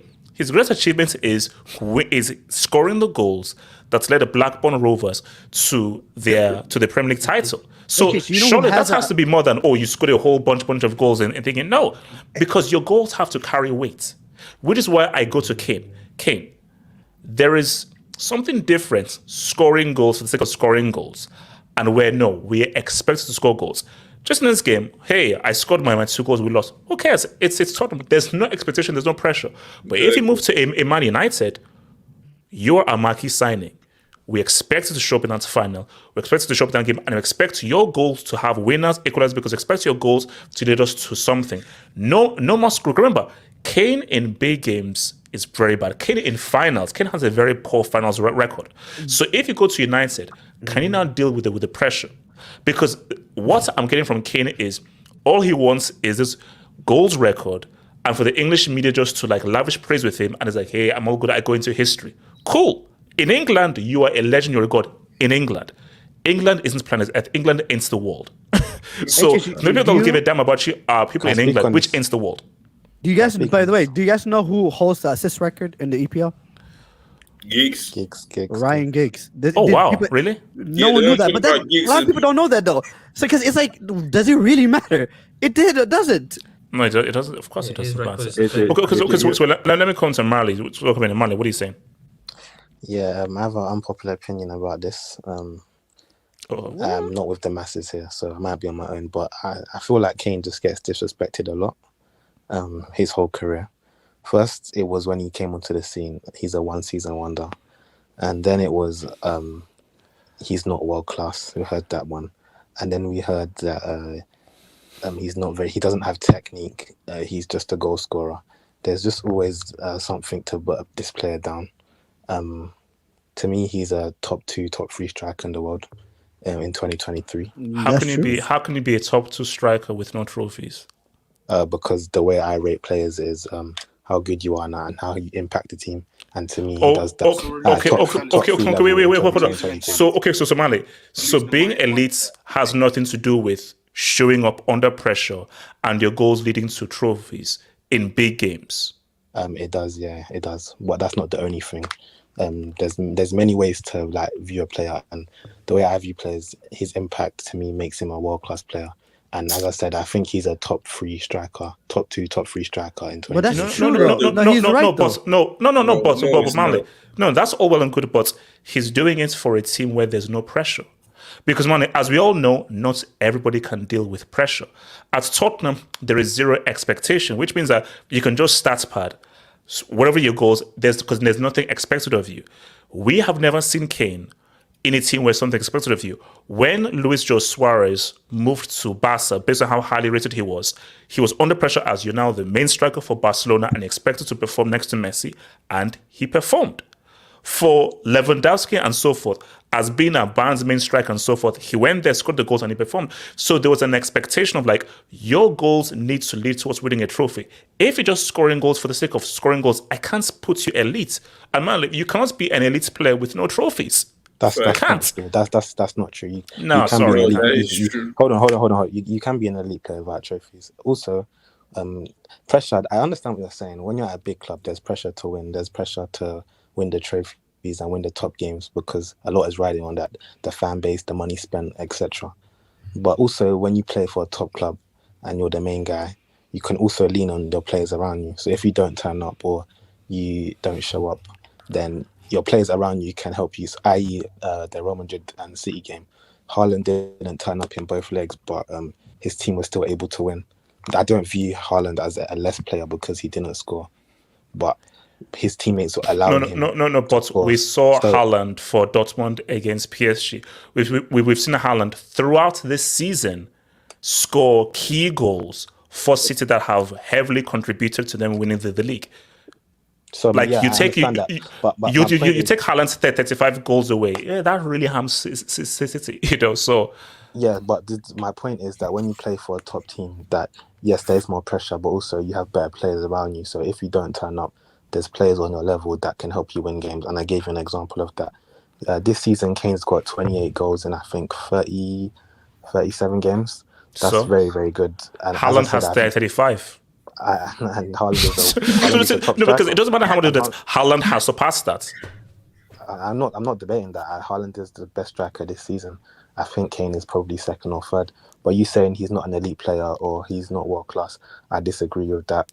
Also, but Marley, my thing is that if to be elite, you've got to perform at the highest level and deliver at the highest level. By the virtue of you playing for Tottenham, I can't even make you elite. Because Marley, that is why Bale pushed for a move. And Morris pushed for a move because they knew that for me to be respected and taking my game to the next level, I have to move to a club that can put me on that highest level. Because as long as I'm at Tottenham, I will never be respected. Hence when Modric and Bale had to move. And once they moved, we now respect Modric and Bale. As long as Kane is at Tottenham, he will never be seen as an elite player. That's fine. He doesn't need to be that. But also, this is something that I don't like about football fans. Certain fan bases of clubs will twerk for Harry Kane, i.e. Man United fans, but then on the hold on. Marley, your mic is a bit crazy. I don't know whether you're Korean. Sorry, can you hear me now? Yeah, go for it. I said what I don't like about some football fan bases and like football narratives is that certain fan bases, i.e. like Man United fans or Bayern Munich fans, will say Harry Kane isn't good enough for our team or he's not world class. But then there's players at their club that are trash and been stinking up the place for years. Like I don't get that. But then he'll go there and score 30 goals, and then the narrative will change. Like Bayern fans will say Harry Kane is too old, but you had Lewandowski there; he was 33, 34. You had Choupo-Moting there; that's like in his 30s. So that. No, Marley, here's the issue, though. Here's the issue. He has to go there, and this is what we're talking about. The whole reason we're talking about calling him a bottler is because he won't leave Tottenham. We want him to leave Tottenham. So no one, England. That's the biggest problem for Bayern. No one here. I think no one here in the right mind will say he's a bad player. He's not a world-class player, etc. No, people have said that. People said he's not. No, but then people that said that they just did. That's Twitter people, and there's crazy. The streets is wild. The streets is a savage street. They be saying the wildest thing in the world, bro. Like don't respect the streets, man. Respect the streets, but the streets be wild. And also, another point. Hold on. I don't like when people say, "Oh, players don't have ambition." This is not just the Harry Kane. This is the other players. Hold on. This is not just the Harry Kane. This is to all players as well. If you're at a club where you're under contract and you perform week in, week out, you're professional, you do your job, then I look at you as a top player, as a professional, and you want to win. maybe because your teammates aren't doing on your level, that doesn't mean that you're not a professional, that you don't want to win. I play sports myself. I've played in bad teams. I want to win, even though I know that we're the inferior team. You guys are saying that. No. Hold on. Mali, I've got to respond. Man, I've got to respond. No, because I've got to respond. Hold. You guys are saying that he doesn't have ambition, yeah, but he tried to leave and he wasn't able to leave. And this summer, Mali, no, sorry, no. I've got to stop there because you're wrong. There was a point in which you have a choice of either to extend your contract or not to extend your contract.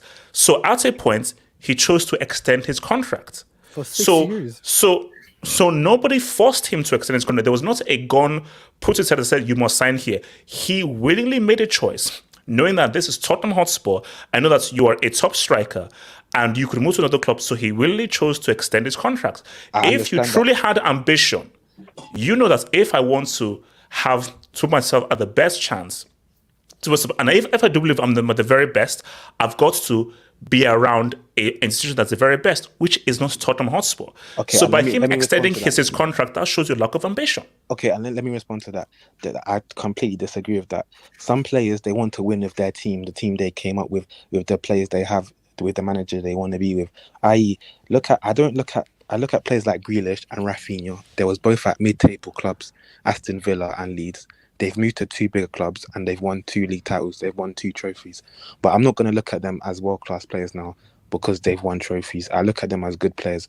So when you're saying, you don't look at players as world-class because they don't win trophies, but then there's players that win trophies like Grealish, like Rafinha, who were at average clubs and now they're winning trophies. And to the point where you're saying, you extended the contract. Yeah, he did do that. But why do all the top players need to go to the big clubs for? Why does Mbappe have to go to Real Madrid? Why can't these players create their own legacy? If they win, they win. If they don't, they don't. That doesn't mean because Mali. Hold on, Mali. Life is harsh, and in life, and especially in sports, we judge you via trophies. We don't be like, no. At the end of your career, how many trophies did you win? There's not going to be like, context. No. At the end of the day, Benzema can show you his trophies. Joe Suarez can show you his trophies. Lewandowski can show you his trophies. So that's debate. Kane can't even enter that chat with cobwebs for trophies. I'm sorry. So my thing though is, for me to respect you, you have to be like, my goals led to something. If all your goals were just goals for the sake of scoring goals that didn't lead to any silverware, I'm sorry, you can't enter the Benzema, Lewandowski, Luis Joe Suarez conversation. Can I add to that? You're merely a stats pattern. Let me add to that. That's just the way you view football. No, but trophies don't make you a better player. It enhances your legacy. No, let me. So you say that trophies don't matter. No, H. I didn't say they don't matter. I said they don't make you a better player. They enhance your legacy. Yeah, For example, I gave you the example. Jack Grealish was at Aston Villa. Rafinha was at Leeds. They both won trophies this season. Do I look at them as better players? No, I don't. Okay, hold on. Zeman. No, I get your point in terms of you were already at this level of talent and your contributions might have contributed to a league title or trophy. That does not necessarily mean you're all of a sudden a great player. I get it from that standpoint, but I also say that Harry Kane is one of the most talented strikers out there. I think he's a wonderful playmaker. I think his contribution to a league-winning campaign is going to be more than what a Rafinha or a Grealish can do in terms of his ability on the ball. So for me, it's like that's the reason why we have a problem with it. That's why we question his mentality, because the guy has abilities to win trophies and enhance his legacy. But Zeman, why do you question his mentality if every season he turns up and does his job? No, but that's not enough. But he has nothing to show for it. What does he have to show for it? Mali, here's the thing. You just said no, Mali. Hold up, Mali. Wait, hold up, Mali. Performing for Tottenham isn't the same as performing for a Man United, a Man City, a Liverpool, or Chelsea. Because at Tottenham, there is no pressure, there are no demands. Mourinho and Conte, they literally said that these guys play with no pressure. There's no expectation. Playing under pressure is different from playing without pressure. 1,000%. And what everyone has said is, Kane, can you perform under pressure? Mali, we saw it in Qatar. There was huge pressure on that second penalty. Because England had France on the ropes. That was a really close game that I think England were edging. And Kane knew that I scored this penalty as 2-2. I think England win. I think if they score that penalty, they win. The pressure got to him, and we're still waiting for that ball to land on a planet. So my thing, though, is people still have, because I've spoken to United fans who've said that, and there was a United fan who said, I have questions as to if we sign Kane, are we sure that he can deliver under pressure? Because from what I've seen of Tottenham, that's not enough. You can score all those goals for Tottenham without any pressure. If you come and you're the marquee player and we demand that your goals lead us to a trophy, that is very different. Tottenham, nothing is demanded of you. All you have to do is just punch in a clock and go home. That's it. Punch in a clock and go home. But here's my issue. What I'm saying is this: I just don't like the narratives on players. For example, if Harry Kane goes to Man United, a big club apparently, and he wins a trophy, then you're going to look at his career completely different in terms of legacy. But then Marley, can I ask you a question? How do you rank players? How do you differentiate players? What in there has to be a standard where this player is the best, this player comes after, this player is in that category. Like if you're saying, oh, every player is great. Like, for example, we in this channel we criticize Neymar. He's a trouble winner. He won the trouble with MSN. We criticize him because he's a bum at PSG. Like, come on, we criticize Messi for not winning the World Cup. We criticize Cristiano Ronaldo for not winning the World Cup. But yet we cannot criticize Harry Kane because he has won nothing. Is that what you're telling me? He's talented. The way I view players is how good you are and the impact you make on your team to win. Trophies is important, yes. Trophies is important, but that's not how I base players on. And okay, Marley, on your team to win. And what of Tottenham won? As football player, the only things matter is winning and trophies.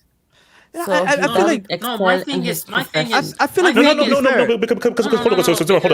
because Marley, what are we here in sports to do ultimately?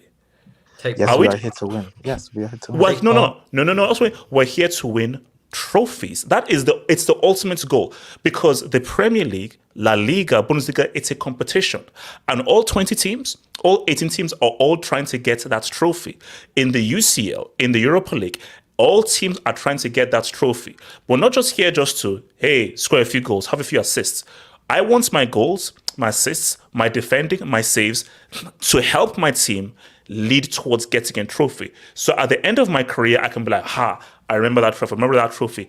A goals record is irrelevant. A goals record, no one cares about a goals record. No one gives a damn.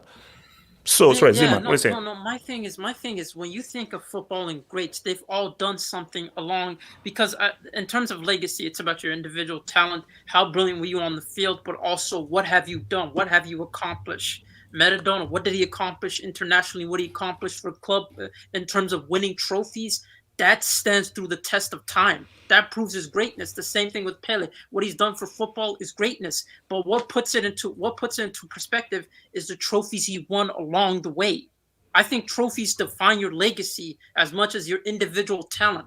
That's what defines it. Those two things go hand in hand in defining a legacy. I don't think you could just separate one from the other and say that someone has a better legacy even though they don't have the same amount of trophies.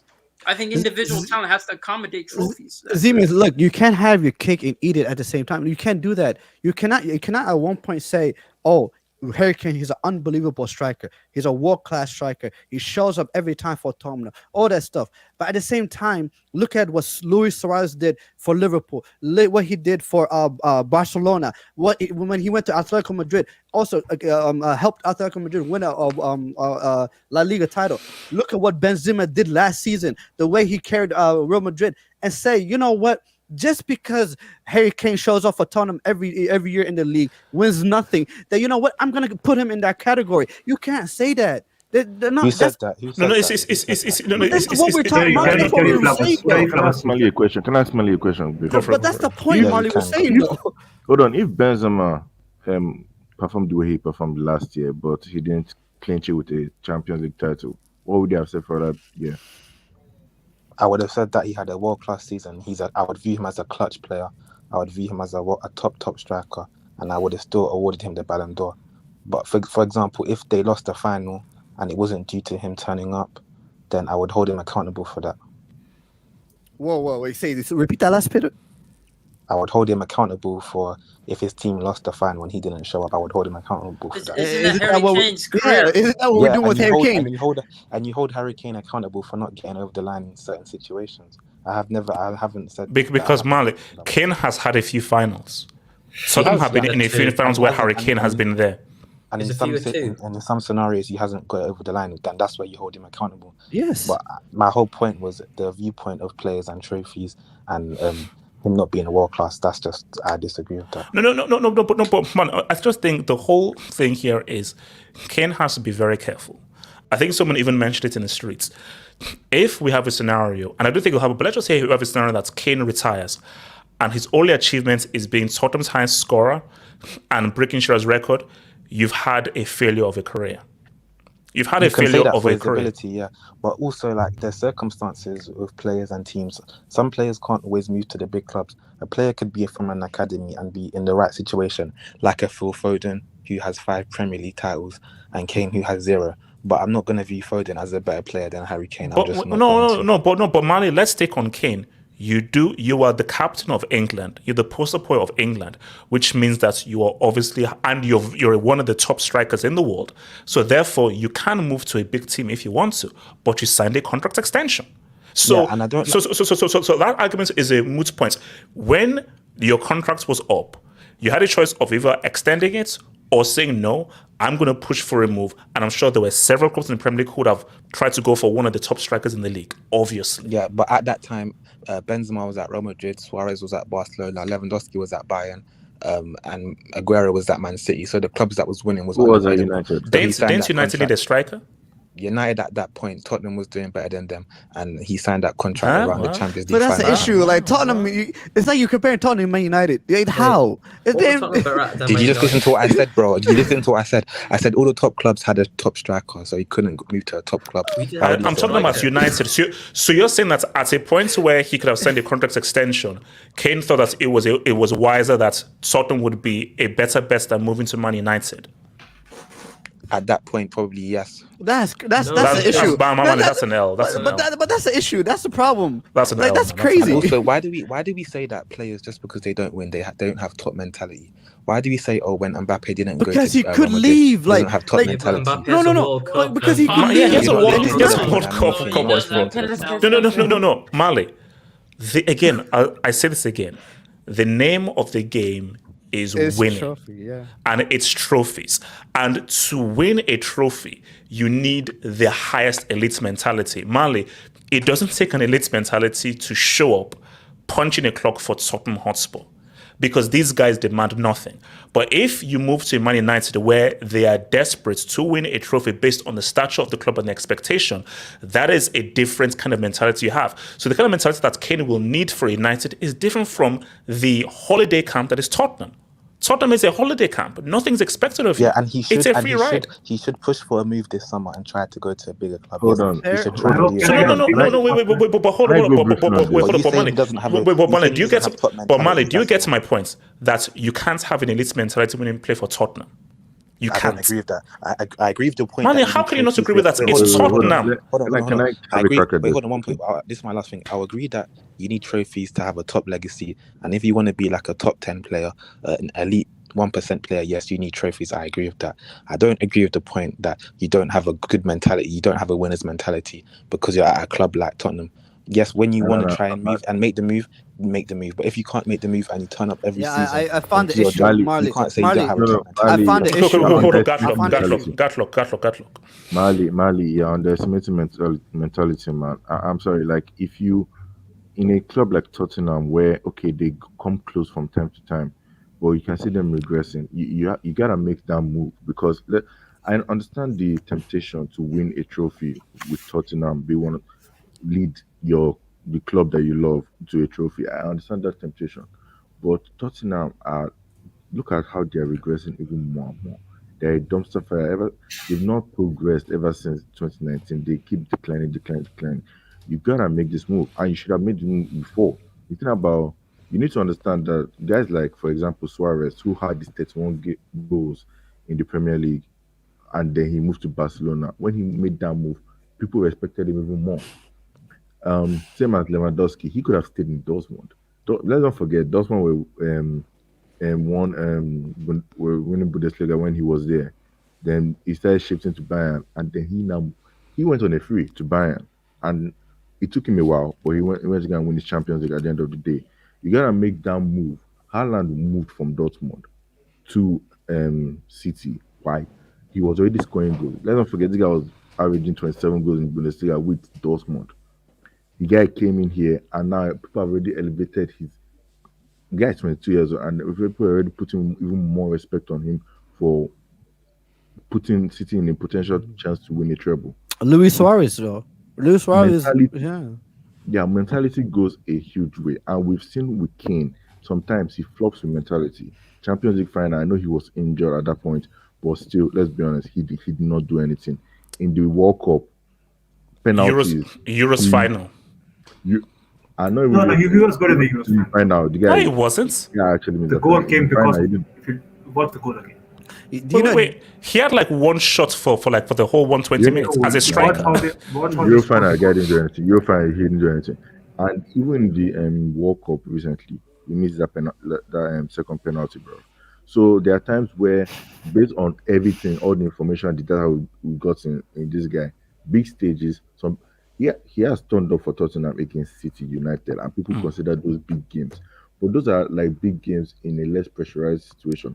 Or like the North London derby. What is that? Come on. Haaland has scored so many goals this season, yet Pep got angry at him for not taking a penalty. That is the level. Okay, Kane will never. No, Kane. People will be like, "Oh, I can see why Kane is nice and stuff like that makes him good." Trust me, that kind of pressure is not on Kane in Tottenham that is on Haaland to be scoring so many goals for City. There's a difference, and you have to respect that kind of mentality to go to a different league.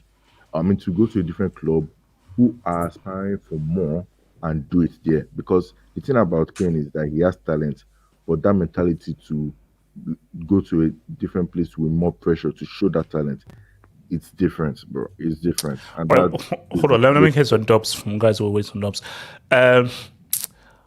All right. See, I think I need to ban English Talent FC, man. Omar Rushdie. Only way Kane leaves Spurs is via an intervention. Oh wow, damn. English Talent FC. Speak on that. He's Korean. He's not Japanese. English Talent FC. He is Korean. Not Japanese fraud. Yes. You know what? Con courage job. Barry, let's not even entertain this. No, you know what? You know what's funny? He says English FC, but there's Canadian dollars. I know. He's a fellow Canadian. I know he's bad. He's bad. Shout out to Ifman. You're confusing legacy and playability. Kane is a world-class player, but he won't be seen on Benzema, Lewandowski, just here, but because of his legacy. Oh no, I agree with that. But I think the key thing though is people put him in that category with Jose, Lewandowski, and Benzema. Nobody has decided that he's a top striker. Like when Immobile was scoring all those goals for Inter, so forth, they said, "Oh, you're a top striker." But the thing is that to be an elite striker, the top of the freaking food chain, you need to deliver me trophies. So you can, and nobody has denied that his quality. Nobody can deny that. Like the proof is there. But to be that elite, that top creme de la creme, you need to play under pressure and perform under pressure. Where do you rank Harry Kane in strikers? No, just where do you rank? What do you mean? All time or right now? No, right now. Just below Lewa. So to be honest, there are no real top strikers now. So really, see, for me, I'd have to say Haaland. I'd put Haaland and Lewandowski ahead of him. And maybe this season, I'd say he's probably ahead of Benzema because Benzema has had a down thing this season because he sold his soul to the devil. So you think Lewandowski's had a better season than Osimhen, but you don't think Kane's had a better season? Wait, sorry. Are you saying Kane or Osimhen? No, I'm saying where do you rank Kane? But then you put Lewandowski above Kane. So I forgot about Osimhen. So for me, I say that I put Osimhen, Lewandowski, and Haaland ahead of Kane this season. Okay, so he's behind them. He's ahead of Benzema, but behind Osimhen, Lewandowski, and Haaland. That's flirting versus harassment because Benzema's won a trophy, so shouldn't he be higher above Kane? What trophy? Copa del Rey? What the hell? Yeah. Mali, give me a break. Bro, come on, we're talking about big. But he won a trophies trophy, now. though. I don't even rate that. No one knows written Copa del Rey. Give me a break. So we're talking about league or Champions yeah, League. thank you, Malcolm. If Kane signed a 6-year contract in 2018, Tottenham still had a window to win something with Poch. Kane was naive to not have a release clause. You should always be careful when you're signing a contract and so forth. Because here's my thing. So he drank the Kool-Aid. Oh my gosh, we made a UCL final under Poch. Poch may be the real key. When it's like, bro, first of all, you actually contributed to that loss in the final by turning up and fully unfit. It was 2019. But here's the thing about 2019. I actually agree with him signing a contract extension. There wasn't, like Marley said, there wasn't really that, because Lukaku at that time was in United. So there wasn't really any big club for him to move to. However, 6 years. 6 years. See, that's the thing. Because anybody knows that 3 years review. If I'm an agent, no matter where you're at and so forth, or let's say you're at like a Real Madrid or anything, or let's say it's a Real or Bayern, any club, especially a Tottenham, 3 years, let's review. 3 years, let's review. 3 years is just a nice round number. Say, look, I'll give you 3 years, and let's see what rest at 3 years. Once now going to at most 4, probably 3. We're now going to 5 and 6. You're having a laugh. Wait, 5 and 6. You're having a laugh. Even if you do 6 years, look at Haaland. The guy did like 5 years with Dortmund, but here's the thing: in the clause after the 3rd year or so, his release clause dropped, and that's where City came for him. Yeah, you have to look at the contract. Did Harry Kane sign a contract before or after the Champions League final? Before. But yeah, because he said 2018, so the 7 was in 2019. He signed it on the You principle should have of been a, the agent of Chelsea players, because they signed a 8-year contract. he signed it on the gentleman's agreement that he had with Daniel Levy. He should have. Yeah. No. Jason was they basically spat on the hands and shook like in the Wild West, bro. What Jack Grealish did was he put a release clause in his new contract when he signed for Aston Villa. That's what Kane should have done, because then Man City activated that 100 million release clause. So they signed that's it. That's what you have to do. If Kane winning trophies for Man United, then that has weight as he brought back the team. He brought back glory back to the team. If he wins at Man City, he got an easy EPL like KD got those easy rings. You see, that's my thing. Facts. It's true. United would be the greater challenge. Like, can you go to United and dethrone this behemoth that is Man City? Because see, I would want to see Kane to go to United. Can you go head to head with Pep and Haaland? And can your goals help United win a league ahead of City? If you do that, then that is an achievement. And also right now, like City, first of all, he can't go to City now. Haaland and Alvarez, so there's no space. So it has to be like a United. But yeah, go to United, then further prove yourself, because then that would be an achievement. If you can dethrone this freaking freak of nature that is City with your goals. Again, I let Kane slide for being naive for the contract as he has Levy to deal with, which is true. However, if he signs an extension, then he has no excuse and sympathy. What can Levy do? You can't force me to sign a 6-year, 7-year contract. That's my choice. Like, there's nothing Levy can do. Like, you are a grown man. You're a full individual. You can say, no, 3 years, take it or leave it. And Levy will be like, fine. And I'm like, put a clause. No, if you don't put a clause, okay, I am not signing anything or extending anything if I don't have a clause, because what you always do is leave away at. But guys, let's keep it real. Kane wants to be at Tottenham. He really, because he likes the comfort zone, because it's easy. See, that's my thing. If this guy remains here, I'm like, bro, you'd want it to be too easy for you. That's the narrative I'm talking about. That's a lie, because he wanted to go to Man City, and then you're saying narratives that he doesn't have top mentality. He's got that submission gene. Joshua Jericho, ban Mali. He has bread. Kane isn't. No. Look, see, I like Mali's point of view because it's a debate, and for me, I think it was a healthy debate, and I'm so happy for different points of view. And for Mali, I get where you're coming from. I get where you're coming from, because. But I just agree, and it's fine to agree to disagree. It's fine to agree to disagree. I just don't agree with you in terms of the importance that has to be placed onto trophies and how, for me, that relates to you being elite. But 100%, I respect your point of view. So, last thing before we get out of here, man. Arsenal. Hello, can I speak on Kane? Oh, go for it. Okay, so I'm just gonna say, like, I find it disrespectful when his name is taken in the same sentence as Lewandowski and Suarez. Lewandowski actually won two Bundesligas with Dortmund. Like Dortmund, and for people like, especially like Kane, and is he like dropped a 4-piece in the UCL time against Real Madrid. Yes. So Lewandowski had a UCL legacy before he went to Bayern, had a league legacy. Bro, there has to be like an amount of privilege for you to be like, even for doing nothing and being in the same sentence as a guy like No, it's English tax. It's Prince Charles tax. English and white, so you know. That Actually, I won't go there, but like, come on, man, you can't. Yeah, that takes you far in life. Let's not go there. Bro, he said it. No. I mean, let's be honest. His name is Harold, but you know.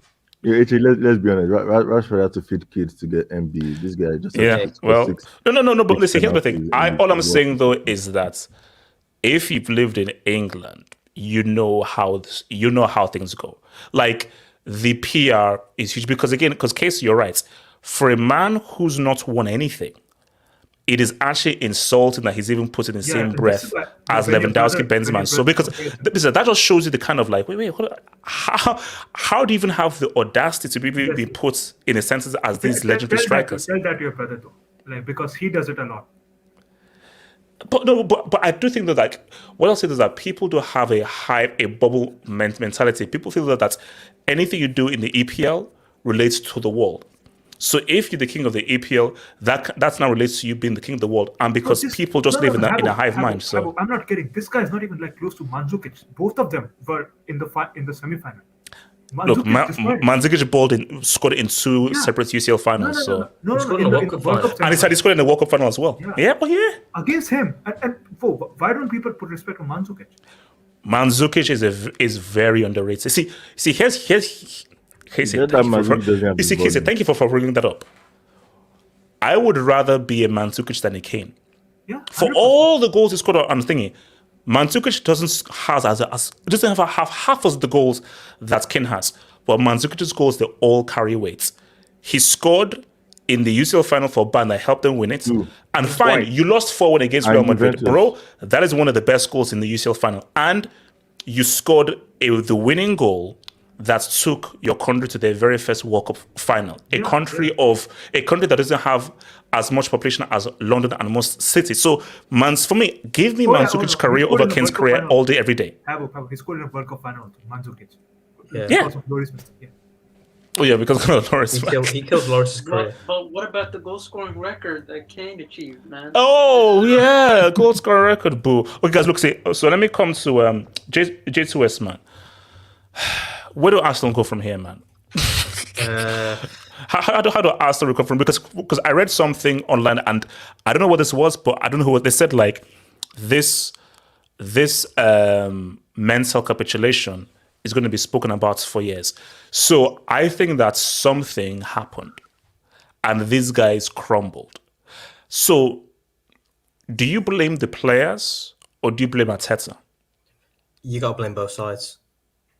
If the pendulum slightly swung in one area, just slightly, would it slide more to the players or more to Arteta? It's more to Arteta, because you got to look at the performance of the players haven't been good enough, like the Sakas, the Jesus, the Rob Holdings, the Ben Whites and stuff. But you're the manager, you got to change it up. Like bench Saka, bring in someone else, bring in Trossard wouldn't play at the moment. And then didn't start the game. You hit it right there. That's one of Arteta's biggest mistakes was Saka. Yeah. Because it's in J2S, you have a choice.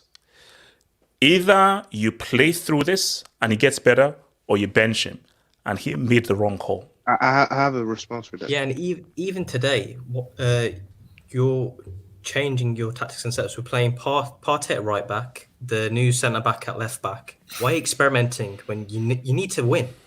Like last week as well against Brighton, Trossard's not starting. Trossard only came on because Martinelli got injured. Trossard was their player of the month for March, then didn't start a game in the whole of April. How does that make sense? Why is Martinelli still playing? Why is Jesus still playing? Why is Saka? This is what Ole Gunnar Solskjaer do. You just keep putting the same players on the pitch because you thought eventually they'll get out of this bad form because they'll come out of it. But that's not what happens, especially when you're in a title race. You need to make big decisions because that's what wins you games. And I this have might be. Wait, Barry, you wanted to respond. I'll Yeah, speak because back on what J2 has just said quickly. Just sorry, Barry. I'll speak back. that's cool. But think about what his name did. Pep did with De Bruyne this season. The guy wasn't playing well. Took him out for a while. Brought him back in. Look how many clutch goals he's been scoring lately. That's the difference, man. Sorry, Yes, Barry. yeah. I mean, that's it. Sorry, Barry. Go for it, Barry. Now, I agree with some parts of what J2 has said, but if you have one of your best players who has been influential in you being in this same position, even if he's playing bad and everything, would you still trust him to make a difference? Even if he's playing like you know what, to at least make a difference. Because maybe if you were benching him and you're in the situation that you're in right now, you have more regrets that maybe I should have left him on the field. You know? No, Barry. That's a great question, and my response is age. And I think you saw this with Cristiano. There was a time when Cristiano had a little bit of like a thing during his peak, but because of his age and his experience, he can play through it. When a player is young and he's going through a tough rut, more times than not, play him out of it. And also, you have to look at the kind of character and the personality. Saka's personality isn't the same as Cristiano's personality because Cristiano had a very cutthroat personality. So even young Cristiano at Man United, you never bench him because he just has that kind of killer mentality of where play him through it, he's going to figure it out. I don't think Saka has that kind of cold-blooded mentality there. And maybe he's like a little bit too nice, which is why the best thing that you have to do is take him out. So this is where, at Tets, you've got to read the personalities of your players and understand the players who they are. And I just felt that it was the wrong move because it was clear that he was out of form. It was clear he was not playing well. And because somebody might think that's because he's young and doesn't have the experience to know how to get out of these tough psychological things of being out of form, take him out of the firing line.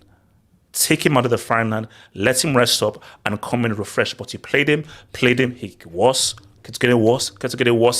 And now I feel that you've seriously affected him come next season now. Okay, yeah, I can understand it because like if I was a coach, my first reflex was like even if he's playing better, I would just put him on the pitch because he can make a difference. Because I've seen examples of some players really playing bad, but no matter what happens, they make a difference. That either win you a game or trophies or whatever. I mean, BMF the Denziman, BMF. I think he was too loyal to the philosophy that brought him to the title challenge in the first place. I think that's after that Serie loss, and they asked him that why did you change things up? He said I had to stick to I had to be loyal to the principles that brought me up to the title challenge in the first place. With Saka's situation, I think he should be benched a long time because I think young players still need some more experience in this game. You try and play him through those purple patch, especially after you saw against Liverpool, West Ham. What other games did he? I think the one he missed the pen to. So you should just take him out of the game and just replace him and say, you know what, you need a rest because I think they said he only missed one game throughout this whole season. It's a BMFC. After he missed that penalty, you've got to bench him. Exactly. And it ain't personal because the fact that he kept on playing, because you have to understand the BMF. You have to understand, because remember, we're living in the world of social media. Yeah. So Saka is reading things of, it's a year, it's finally a year, Saka, you're amazing. You're looking at all of the memes. Arsenal fans are super excited. Yes. So imagine what that would have done to Saka's psyche, missing that penalty, which was so costly. They say he let his club and his country down. Yeah. So you should just take him out of the game and know what Trussard or Rips Nancy was the one I'm surprised because I'm like, every time you bring him on, he's done something to the game or affected the game. Why don't you just start him and just let Saka be on the bench, just let him have a rest? Because I think the problem with Saka is mentally tired already because as you can see, he's only missed one game against Leeds. He's played throughout the whole 37 games of that season. So you should just put him on the bench, let him rest. Then that's the problem. He didn't switch things up. Like some players were like missing and messing up, and he didn't switch things. He just said, you know what? I'm just gonna stick with it. You guys go and play. Yeah, you had to make those subs in. Yeah, can I just add another point on to go for said his loyalty philosophy? Because we had this January window just gone. They signed Jorginho, the centre back, can't remember his name, Kiwior, something like that. Kiwior, yeah. And Trossard. Those, and then you look at the slump they've had. Who's been one of the worst players? Look at Saka. Look at Partey at DM. Why are you playing Rob Holding when Saliba went out? You brought those signs in January, but you've only used them after you've bottled the league. So when the pressure was on, you kept on the same players, on the same. Let's start Rob Holding. Let's start Partey. Let's start Saka. Because if you put Jorginho since he's come in, has played way better than Partey. Partey's just not with it. Saka's just not with it. The whole centre back pairings, they keep messing around. They've conceded more goals than United in the Premier League. I think it's 16 in the last 8 games they conceded. That's 2 per game. You know what? So okay. Let me come to Zeman, then to Elias, bro. Zeman, talk to me. As I said before, I'm going to say it again. This season has been a failure for Arsenal. There's no other way of looking you're still at it. saying failure. No.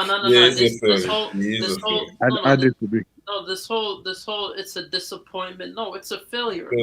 I mean, you had, against Liverpool, you literally let them come back. Against West Ham, you drew against... But Simon, doesn't failure relate to expectation? Doesn't failure relate to expectation? Yeah. And you were up top, and the teams that you drew and lost to, you should have battered them. Like, there's no excuse. Like, you drew against Liverpool, you drew against West Ham, you drew against Southampton, and then you ended up getting absolutely tossed by Brighton, and then you have a club named Nottingham Forest, man. Nottingham Forest. Like, I'm sorry. I'm sorry. Yes, that's facts. Charles ain't gonna. Nottingham Forest, bro. That's a team you decided to lose the league title to. This is pathetic. It's to the point where Man City didn't even have to compete their trophy. They didn't have to. But Nottingham Forest have a European Cup allegedly, Forest, bro. I'm sorry, Nottingham Forest. They're completely like. This is a side where you just toss them around. I'm sorry. There's no other way of looking at it. And I just look at this Arsenal squad and what they've achieved. And I'm sorry, like this is a failure by every sense of it. You failed to win the league title when you had it, and the way you're going out in terms of competing for the league. Sorry, I get it. The Italian job, the Italian job, yeah. Yeah, that's the facts. But my thing is like I don't understand how anybody cannot perceive this as a failure. I don't care the way Arsenal fans want to perceive it as. Oh, this is progression. No, you lost the league title when you had it. And sorry, you can't say this.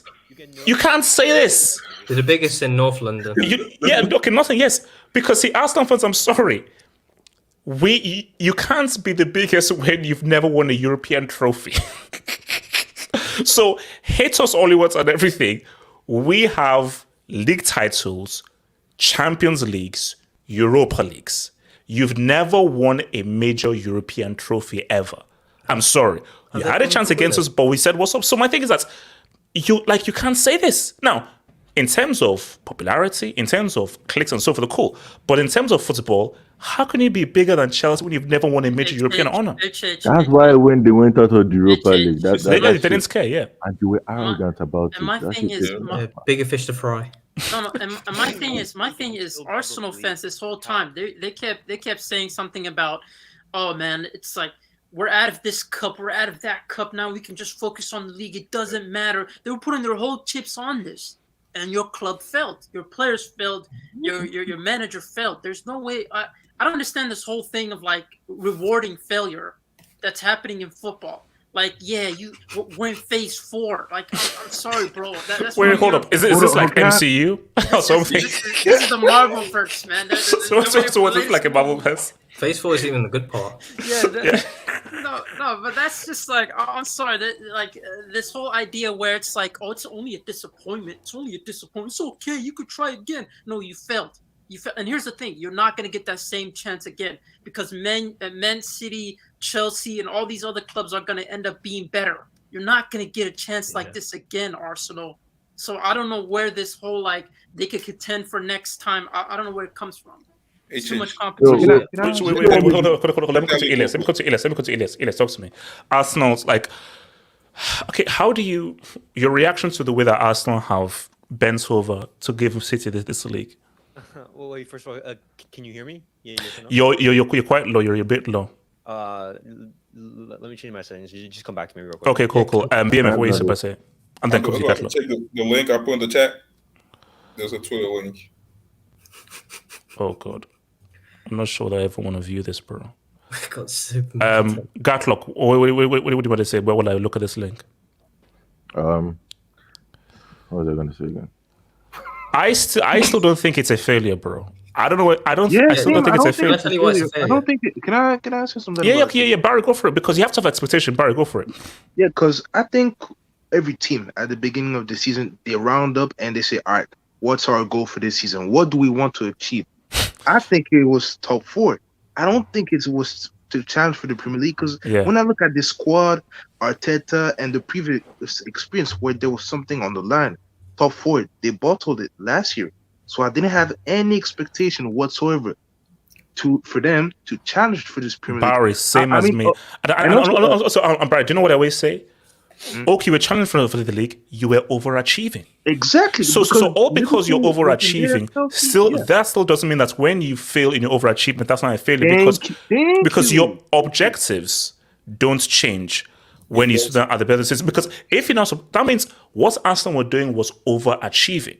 So if they won the league, they're like, oh wow, it's amazing. If you fail to win the league, it's not a failure because those are not your objectives. I'm sorry, your objectives do not change during the league. They do not change. But you can't exactly because when I look at do you think mentality plays into it? No. J2S, fine. You bottled it. It's a massive disappointment. You lose it, but you can't say that you failed because J2S, failure goes hand in hand with the expectation. They go hand in hand. Whenever Real Madrid failed to win the league, whenever Real Madrid do not win the league, you have failed. Whenever expectations change, HH. Yeah. No. Expectations don't change during the season. No. Z-Man. Expectations don't change during the season because Z-Man, the squad you had before the start of the season is pretty much the same squad you have at the end of the season, apart from one or two players. Arsenal had Chelsea in January. Look at it this way. Look at it this way. The squad that they had when they were in 7th and 8th is the same squad they have right now. 7 to 8 points up top. It's the same squad they had right now, and they still couldn't execute and finish it off. I disagree with their great start. Sorry, like that's a failure. Okay, hold on. Okay, let me come to Barry and then to Elias again. Barry. Yeah. One thing. Also, when you try to change expectations during a season, you're facing a losing battle because this is an objective that you shouldn't really focus on at the first place. And also, my point was when it comes to Arsenal and pressure in situations that really, really require a certain type of mentality to accomplish. They don't have it. Last year, top 4, they didn't make it. And when I look at the squad, they weren't gonna win this. Because my thing is that I'm sorry, I find it hard to compute. We failed to win the league. What do you mean by failed? Who was expecting you to win the freaking league? So every time the Arsenal says, "Man, we failed." What do you failed? No. Who expected? Because all of you guys, because man, do you know why you're saying this? Because you were the guys who said that they're doing it. At no point did I ever take them seriously. So because I never took them seriously, I don't see this as a failure because I never expected you to win this. Who said in August that they were gonna challenge for this thing? Nobody. Many people didn't even put them in top 4, bro. Expectations change though. Exactly. I disagree. Ziman, how can expectations change when the squad you had before the season is pretty much the same bulk of squad? How can expectation not change when you're 8 to 7 points up top? You're overachieving. You're on a great run. Z-Man, you are overachieving of your objectives. Expectations change, though. Okay, hold on. Elias. Can you hear me better? Yes, good to best. Okay, perfect. I actually agree with a lot of what Zeman is saying. I also think it's a matter of mentality. If you say that you have the best players in the league, if you say that you guys are going to be, if you guys, sorry, Elias, on this, carry it because I have an image that goes with what you're saying. Shout out to BMF in the chat. Exactly. When you guys are saying this and you guys are comparing these type of teams and you're saying, hey, Arsenal is this big club, Arsenal is this, et cetera, et cetera. Yeah, when you're a big club, you have expectations. I'm perfectly fine with saying it's a disappointment, but at the same time, I'm perfectly fine with putting Arsenal just like as a mid-table team or just as a small team in what's it called in England. If you're saying that this is the best team in England, I'm not gonna not put expectations on you. It's simple as that. So just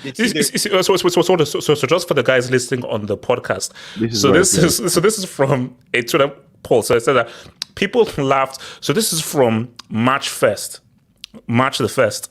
People laughed when I said there are Champions League winning teams that wouldn't get near this Arsenal side, and I stand by that.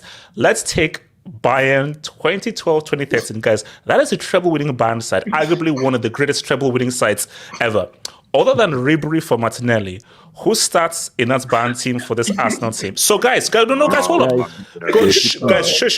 Guys, that means Mandzukic, get out of here. Robin, get out of here. Martinez, get out of here. Bart Simpson, aka Lam, get out of here.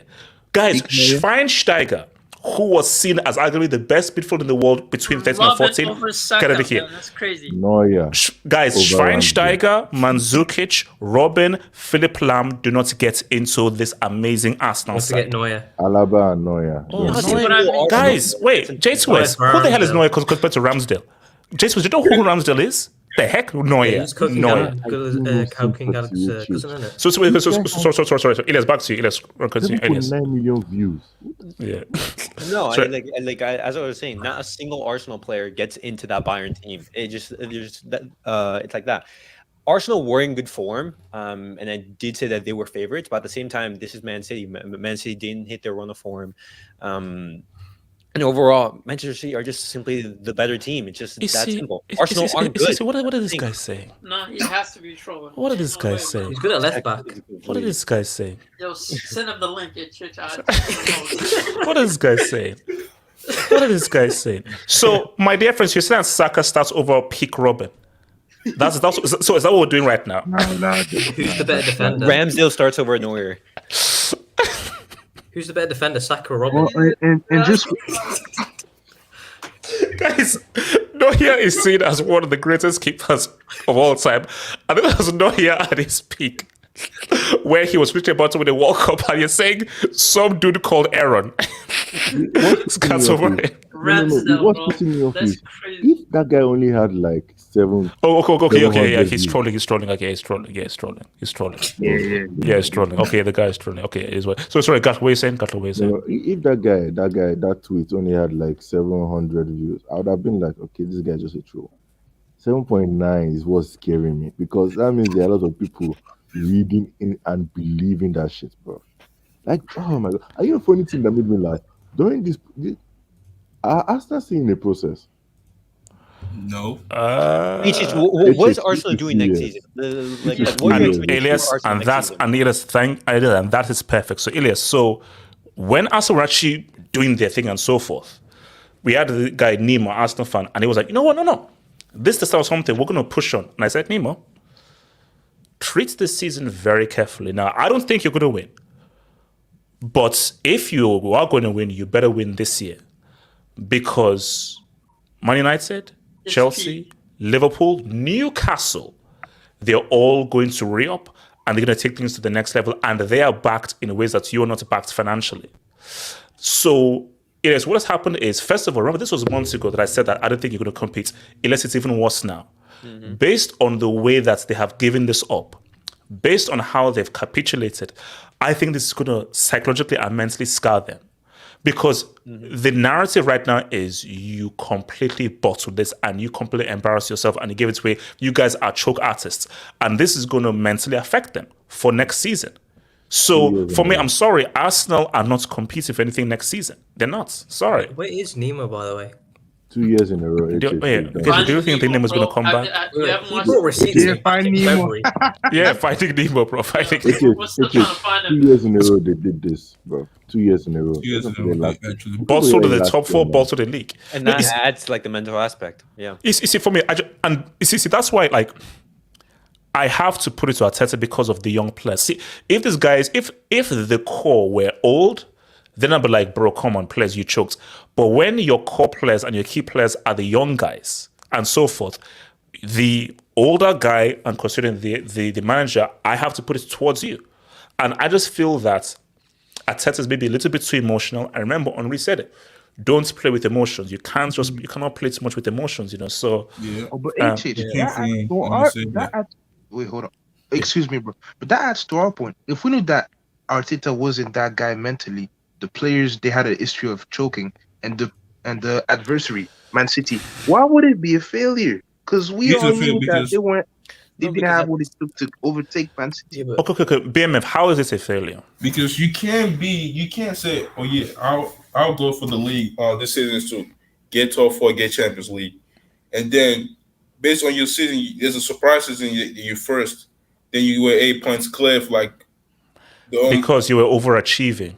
BMF, if a team believes that hold up. BMF, if a teams believe that their maximum is top 4 based on your squad and your quality and so forth, and they end up being in a title race, you are overachieving. Now, all because you're overachieving doesn't mean you're like, oh, let's not do anything. No, you go ahead and you win. You do your best to try and win and try to overachieve. But if you're unable to overachieve, it's not a failure because you are overachieving. Yeah, this bro. is not part of the program. This is why I say it's a failure. It's the way they lost the league.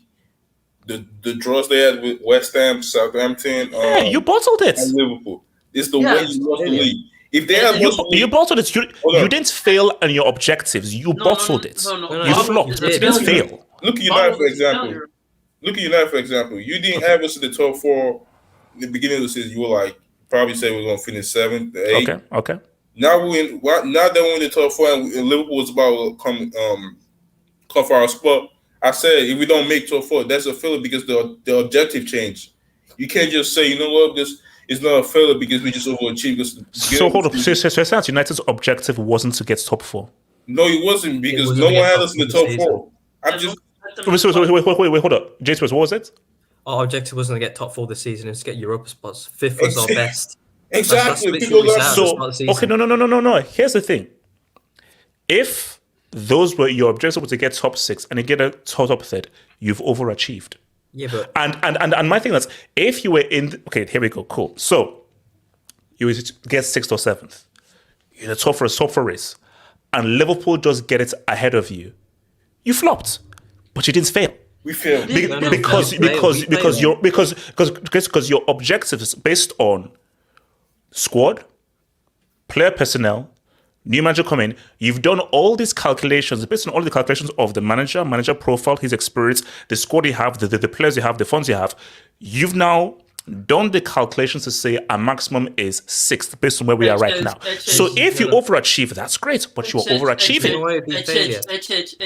Think of it this way, right?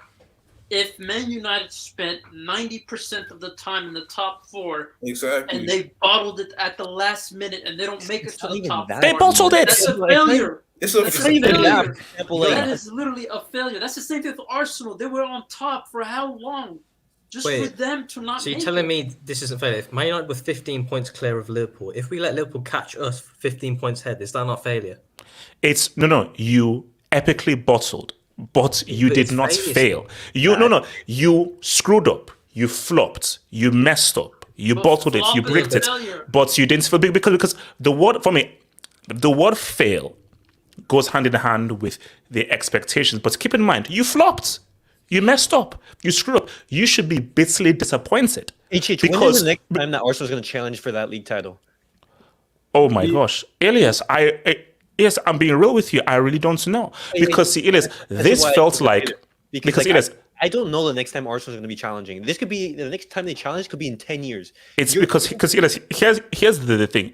Lord only knows who they'll get in the UCL group. Lord only knows. And because the thing is that this team isn't built to even to do anything in the UCL based on the level of competition that's over there. So you're not winning the UCL. Now, you may drop to the Europa League. Let's see what they do in Europa. But the issue is, look at Newcastle. Newcastle have pretty much qualified for the Champions League now. What if United get these Qatari owners? If United get these Qatari owners, that is backing that Arsenal cannot compete with. So Newcastle have the Saudi owners, United have the Qatari owners, City are going to get even stronger. And what if Klopp gets his new midfield? then it's like you have no arguments now. And also Newcastle are now even making it much more complicated. My point. This is like one chance to win the title. When like this was their chance. It was their chance. This is exactly why I think it adds to that like failure, because like, hey, this is your chance. You don't know when you're going to be in this position next time. The next time you could be in the title race could be in 10 years, 15 years, for example, or even 20. Your one chance to win the Prem title, and you just bottle it like this, you're ahead for this many days, and like you just like absolutely bottle it against teams that you should be beating. Southampton, teams that are like at the bottom of the Prem, and you throw it away, just like it's a failure. It's an absolute failure. Add on the expectations changing. Spurs, if you go from last season to this season, this is one of the worst Liverpool sides we've seen. This is one of the worst Chelsea sides we've seen. This is a average Man United. Man City were in their transition. God knows what Tottenham do. Newcastle and Brighton are the teams that are coming up to replace those positions. This is one of your best times. Expectations change. If Liverpool, Chelsea, Man United, Tottenham, Liverpool, Man City, they're all on it, then you can say, it wasn't a failure because it was hard, but there was no challenges for a while. Man City only clicked into gear post-World Cup. And this are clubs that it's okay. Okay, here's my thing. So before the start of the season, people generally want to win the league, generally. But realistically, the mindset of a Nottingham Forest player is survival. The mindset of an Aston Villa player is consolidation. Oh, I'd love to win the league, but before you go into the league, your mindset is consolidation. So the mindset of Arsenal is top 4. But when you're now you're now in a title race, but you were not really mentally prepared for it, because you were already getting in thinking that, it's Liverpool, it's Chelsea, it's United and so forth, and these guys are further ahead than us and so forth, boom. But once you're thrust in it, it's very hard to now get into gear and say, what's up? Which is why, here's the thing. That is why we have to give real kudos to what Leicester City did. Granted, they weren't going up against Man City, but still, based on where they were from and the stature of the club, for them to still maintain that focus and go ahead and win a league they had no rights in winning. They had zero rights in winning. You have to say, well, Leicester City, you did an amazing thing. And really, because it's difficult because, Leicester, you were not going up against City, but still, though, credit to Leicester where you had no business being in that title race. You were in it, and you beat out Arsenal and Tottenham. But my thing, though, is that for Arsenal is hence why I've heard how to say Philly, because I never believed in you. I never believed in you. No matter how far ahead you were and so forth, I was like, I don't care how far ahead you are. Because I know that when things get real and City get into gear, you're done. Yeah. So because I never had any belief in Arsenal winning this league, when they eventually lost the league, I was like, you gave it a good go. I can't say it's a failure when I never believed in you. Yeah, I get that, but you got to look at the games they drop points in. That's what I'm saying. The games where they drop points. I'll go through the fixture. I'll go for the fixture. So Liverpool at the time when they faced Arsenal, Liverpool ran 8th, 7th. They were mid-table. Drew 2-2, okay. West Ham were currently 17th at the time, drew 2-2. Southampton were 20th at the time, drew 3-3. Man City, okay, they were top. They beat Chelsea, then they beat Arsenal. They lost 3-0 to Brighton, who are at 6th, 7th at the moment, and they lost to Nottingham Forest, who are 16th. Again, 5 of those sides are in the bottom half.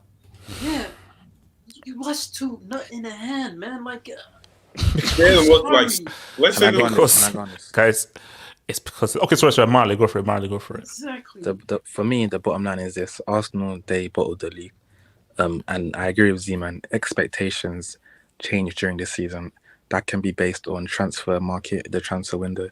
You can buy or lose players, so expectations will change. It could be based on injuries. A team could get players injured, so expectations can change. It happened to you, HH. Like during the January transfer window, your expectations changed. Yeah. When Enzo, Modric, I think Marley was talking. I think Marley was talking. Marley, what do you say? Marley, you think Marley was talking? Marley, what do you say, Marley? Also, you have to look at it from an Arsenal perspective. those players in the dressing room and the fan base, they really thought they was gonna win. So the players were going into each match day believing they was gonna win. So their mentality was focusing on winning the Premier League. And by each week that was going on and they was winning and they was leading the table, they was in firm position to win the league. And by the end of the table now, they're like 8-10 points behind. So you have to say that they failed and that they bottled the league. They can challenge next season. This was their best chance, but I do think they can challenge again next season. Yeah. But they need better players. By the end of the day, they failed to hit Challenge their next expectation. season? They're not They can challenging. challenge. Mali, they're not challenging You can't next say season. What players would make them challenge for next season? You can't say that they. You can say that they can challenge next season, yes, but you can't say they can't challenge. But it's more likely that they will challenge than they won't, because they've already set a foundation and a style of play, and they've. Wait, hold on, no. How do we know that this isn't just a one-season wonder? They're trusting in Basmati rice. Because that's why. they've been improving season on season, and their young players are getting better, Wait. and it's most likely that they're gonna Okay. So, Somali, what if Liverpool rebrand their midfield? Newcastle gets 2 or 3 big signings. United gets Harry Kane. Do they still challenge? And what do they keep up with a United with Kane, a Newcastle with another star player, a Liverpool brand new midfield? Do they keep up with those guys? What if Arsenal Chelsea buy a top with Nene? What happens if Arsenal buy a top striker and they buy 2 new midfielders as well? You can't say what if for those teams are not. So Mali, if Chelsea gets Nene, Arsenal can buy Moses. They're not touching your boys from West London, right? If you say what if for the other teams, you can say what if for Arsenal. What happens if Mali, did you hear what I just said? If we get Nene, Arsenal can buy Moses. They can buy Optimus Prime. They're not touching Chelsea if we get Nene. The heck? What are you talking about? So didn't you say Neymar is Chelsea finished? could buy the Holy Trinity and still come Didn't you say that the best Brazilian plays for Madrid? And didn't you say Pochettino's a loser? Even exactly. though I'm just saying that Nene Zo, Nene Zo, Nene Zo, Nene Zo, Nene Zo, Nene Zo. If Cat looks in the chat, 2 hours 40. Well, Garfield, what happens if he goes to United or something like that? He wouldn't. No. Come on, Elias. Elias. Imagine like Vic, Nene, Zo. Imagine that 3. Imagine that 3, man. Imagine that 3. Pep, what you got? Pep, what you got? And Papa somehow bottled it. No, Ziman.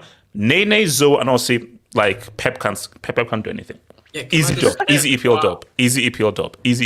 Yeah, can I just respond to what Marnie said about because they're improving each season so they can go and do it again? It's not guaranteed that they improve. Yeah, Man United did the same thing with Ollie. We came 3rd when no one expected us to. Then we came 2nd when no one expected us to. So you think, we still challenge again, but we didn't. We regressed significantly. Circumstances different, bro. Yeah, and we brought the likes of Ronaldo, Sancho, all these kind of players. We had a better transfer window than Arsenal. We went to go get Varane, Ronaldo. But you didn't, though. But you didn't. So did we Spurs, man. You can't So say Spurs, it's man. more likely that Arsenal will challenge than they won't challenge next season. Yeah, but why? Other teams. Why? What indication gives you the what indication? What indication gives that the most likely they will challenge? Why? The reason I believe that is because 1, they've got a manager and a style of play which is already established, so they know what they're doing. 2, hold on, bro. Hold on. Let me land. But first of all, they've got a manager and a style of play that they've established. That's 1. 2, they've got young players improving that can hit a world-class level that they could improve on. 3, they're gonna sign players in the transfer market. If they sign top players, they can get better.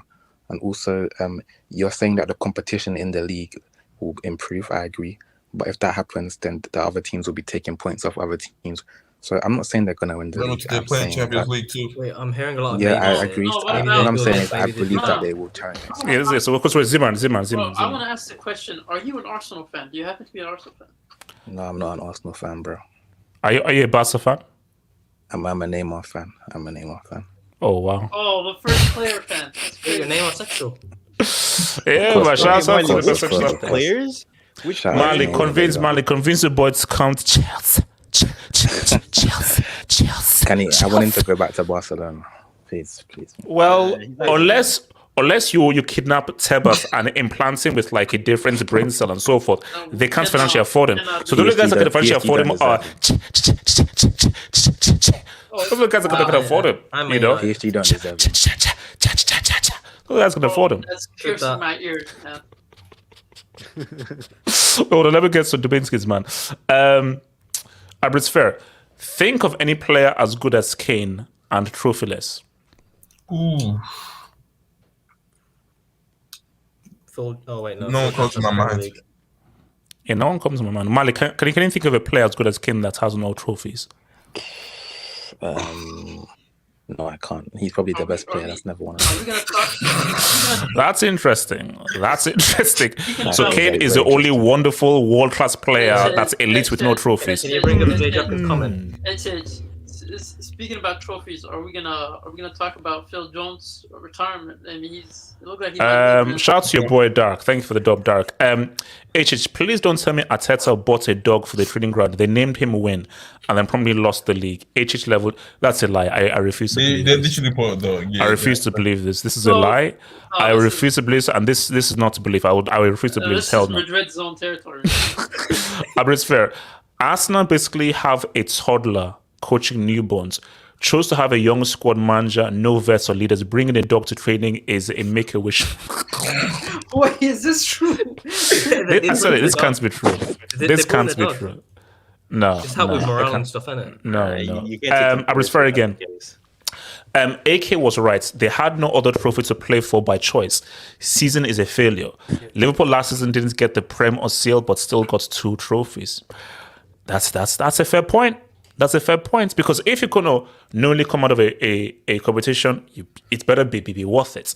Because if, let's say, because here's the thing, do you see Arsenal beating Sevilla, beating Juventus? Possibly, but see, my thoughts was Arsenal. I don't think you can win this Europa League, because up against a Juve or a Sevilla, I don't think you beat any of those guys. So, you know, Primera Respect the GOAT manager, Jose. Almost 4 years into the process, and only an FA Cup gets Arteta out of my club. Should Arteta be sacked? See, some Arsenal fans think that it's the guy that's going to build the team, but when they probably get like a proper manager that can just that wins. Oh, you basically ditch him. He does all the hard work and everything. You basically ditch him like that. That's nice of you. I think you won't be the person. I mean, it also depends on like what you view the club as, like, and what you view like your expectations to be. Like, if you want to be challenging, the next manager might be Luis Enrique, man. Oh, the guy that's bullied in Jaden Alvarado. HH, you're very lucky Pep will only win 2 trebles instead of 3. Imagine if Pep was part of that 2013 Bayern treble winning side. Man United irrelevant now. But 2 trebles with 2 different teams is still very, very scary. And BMF and J2S, I'm begging you. Because I can't put my faith in a 72-year-old war veteran from Bosnia and Luke Skywalker. We have you and Bruno and the horse are the last chance to stop this. Yeah, this horse doesn't have 4 legs, so it's not even point. It's fair. Arteta said he expected a title challenge.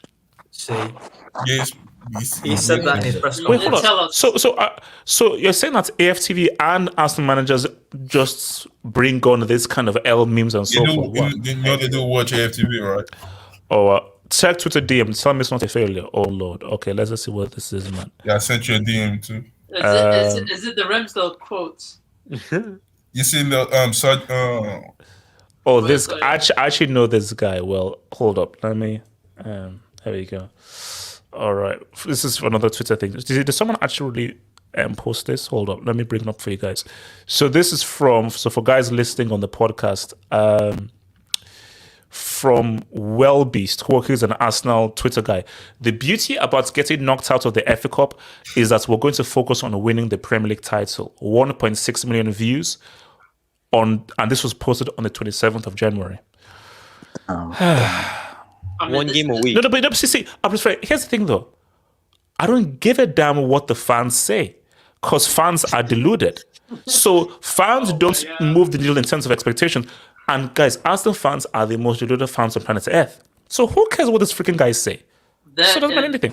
That and Content Crack Pro Club's fans, they're also the most deluded fan base. Z-Man. All I'm saying, Z-Man, do you have your PS5? Yeah, I actually do, man. Z-Man, something's arriving on Monday. Something is arriving on Monday. HH, you got to post a video on You know how that works. Unboxing on your second channel. Unboxing video.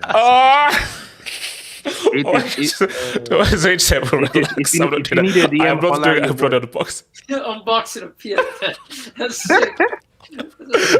You want to unbox a PS5 3,000 years after it's been released? It's going to get like 2 views from me and my clone. Surprised, like, I wonder what's inside that box. Yeah, it's like, oh shit, what's that? Oh, it's a PS5 that everyone has seen for 5,000 years. Kelvin's a hero. VAR doesn't mean video assistant referee, it means video action replay. And Man City win against Madrid was Asgard scorelines. The heck? All right, hold up, Kelvin. He's a comedian, so. Bro, I know he's a comedian, but you know how to put it. Respect the next Kelvin again. Arsenal can win the Ferguson Alex Cup, aka FA Cup next season. Nketiah looks like a centre back on the pitch, touching his hair more than the ball. You know, I think he's getting worse, bro. I think he's getting. This is brick level comedy, man. Kelvin Zero. Nketiah's haircut was done with a fork and knife. All right, you know, let's do it one more again. These are horrendous. These jokes are horrendous, bro. What did Nketiah do to you, bro? No, this is a horrendous. Not in contract what he did to Chelsea. Yeah. No, it's madness, man. Okay, look, Gatlock, what did he send me now? Okay, you see, okay, he did buy a dog, man. I'm gonna believe it. Guys, look, man, well, next time, let's with Lampard. Don't. Oh, thank you. So, guys, obviously, the next show will be the post-match of Chelsea against City and then the Sunday Hangouts. Lampard, don't you dare give these guys a guard of honor. Don't you dare give them a guard of honor. Lampard, don't you dare give them a guard of honor. Two things I ask. Don't give them a guard of honor. Don't get embarrassed. Oh, it's going to be reincarnated. I need it. Hold on, wait. Why is it you've already won the freaking league? What's there to play for? What's there to play for? You don't have to embarrass anybody. Don't give these losers a guard of honor because we're here to take back our trophy that's on loan to you next year. And please, City, just don't speak it ugly, man. And let Felix start. That's all I ask. They need Chelsea to warm up for the upcoming games, FA Cup and Champions League. You know, so they're gonna guys, remember, like, subscribe. Remember, this will be on the podcast form in a few hours' time and so forth. And I shall see you guys for the Chelsea City post match and again for the Sunday Hangouts. Peace out, stay true, stay real. I remember, as I always say, if not for Kevin De Bruyne, Hazard would be a World Cup winner. One love. Peace out.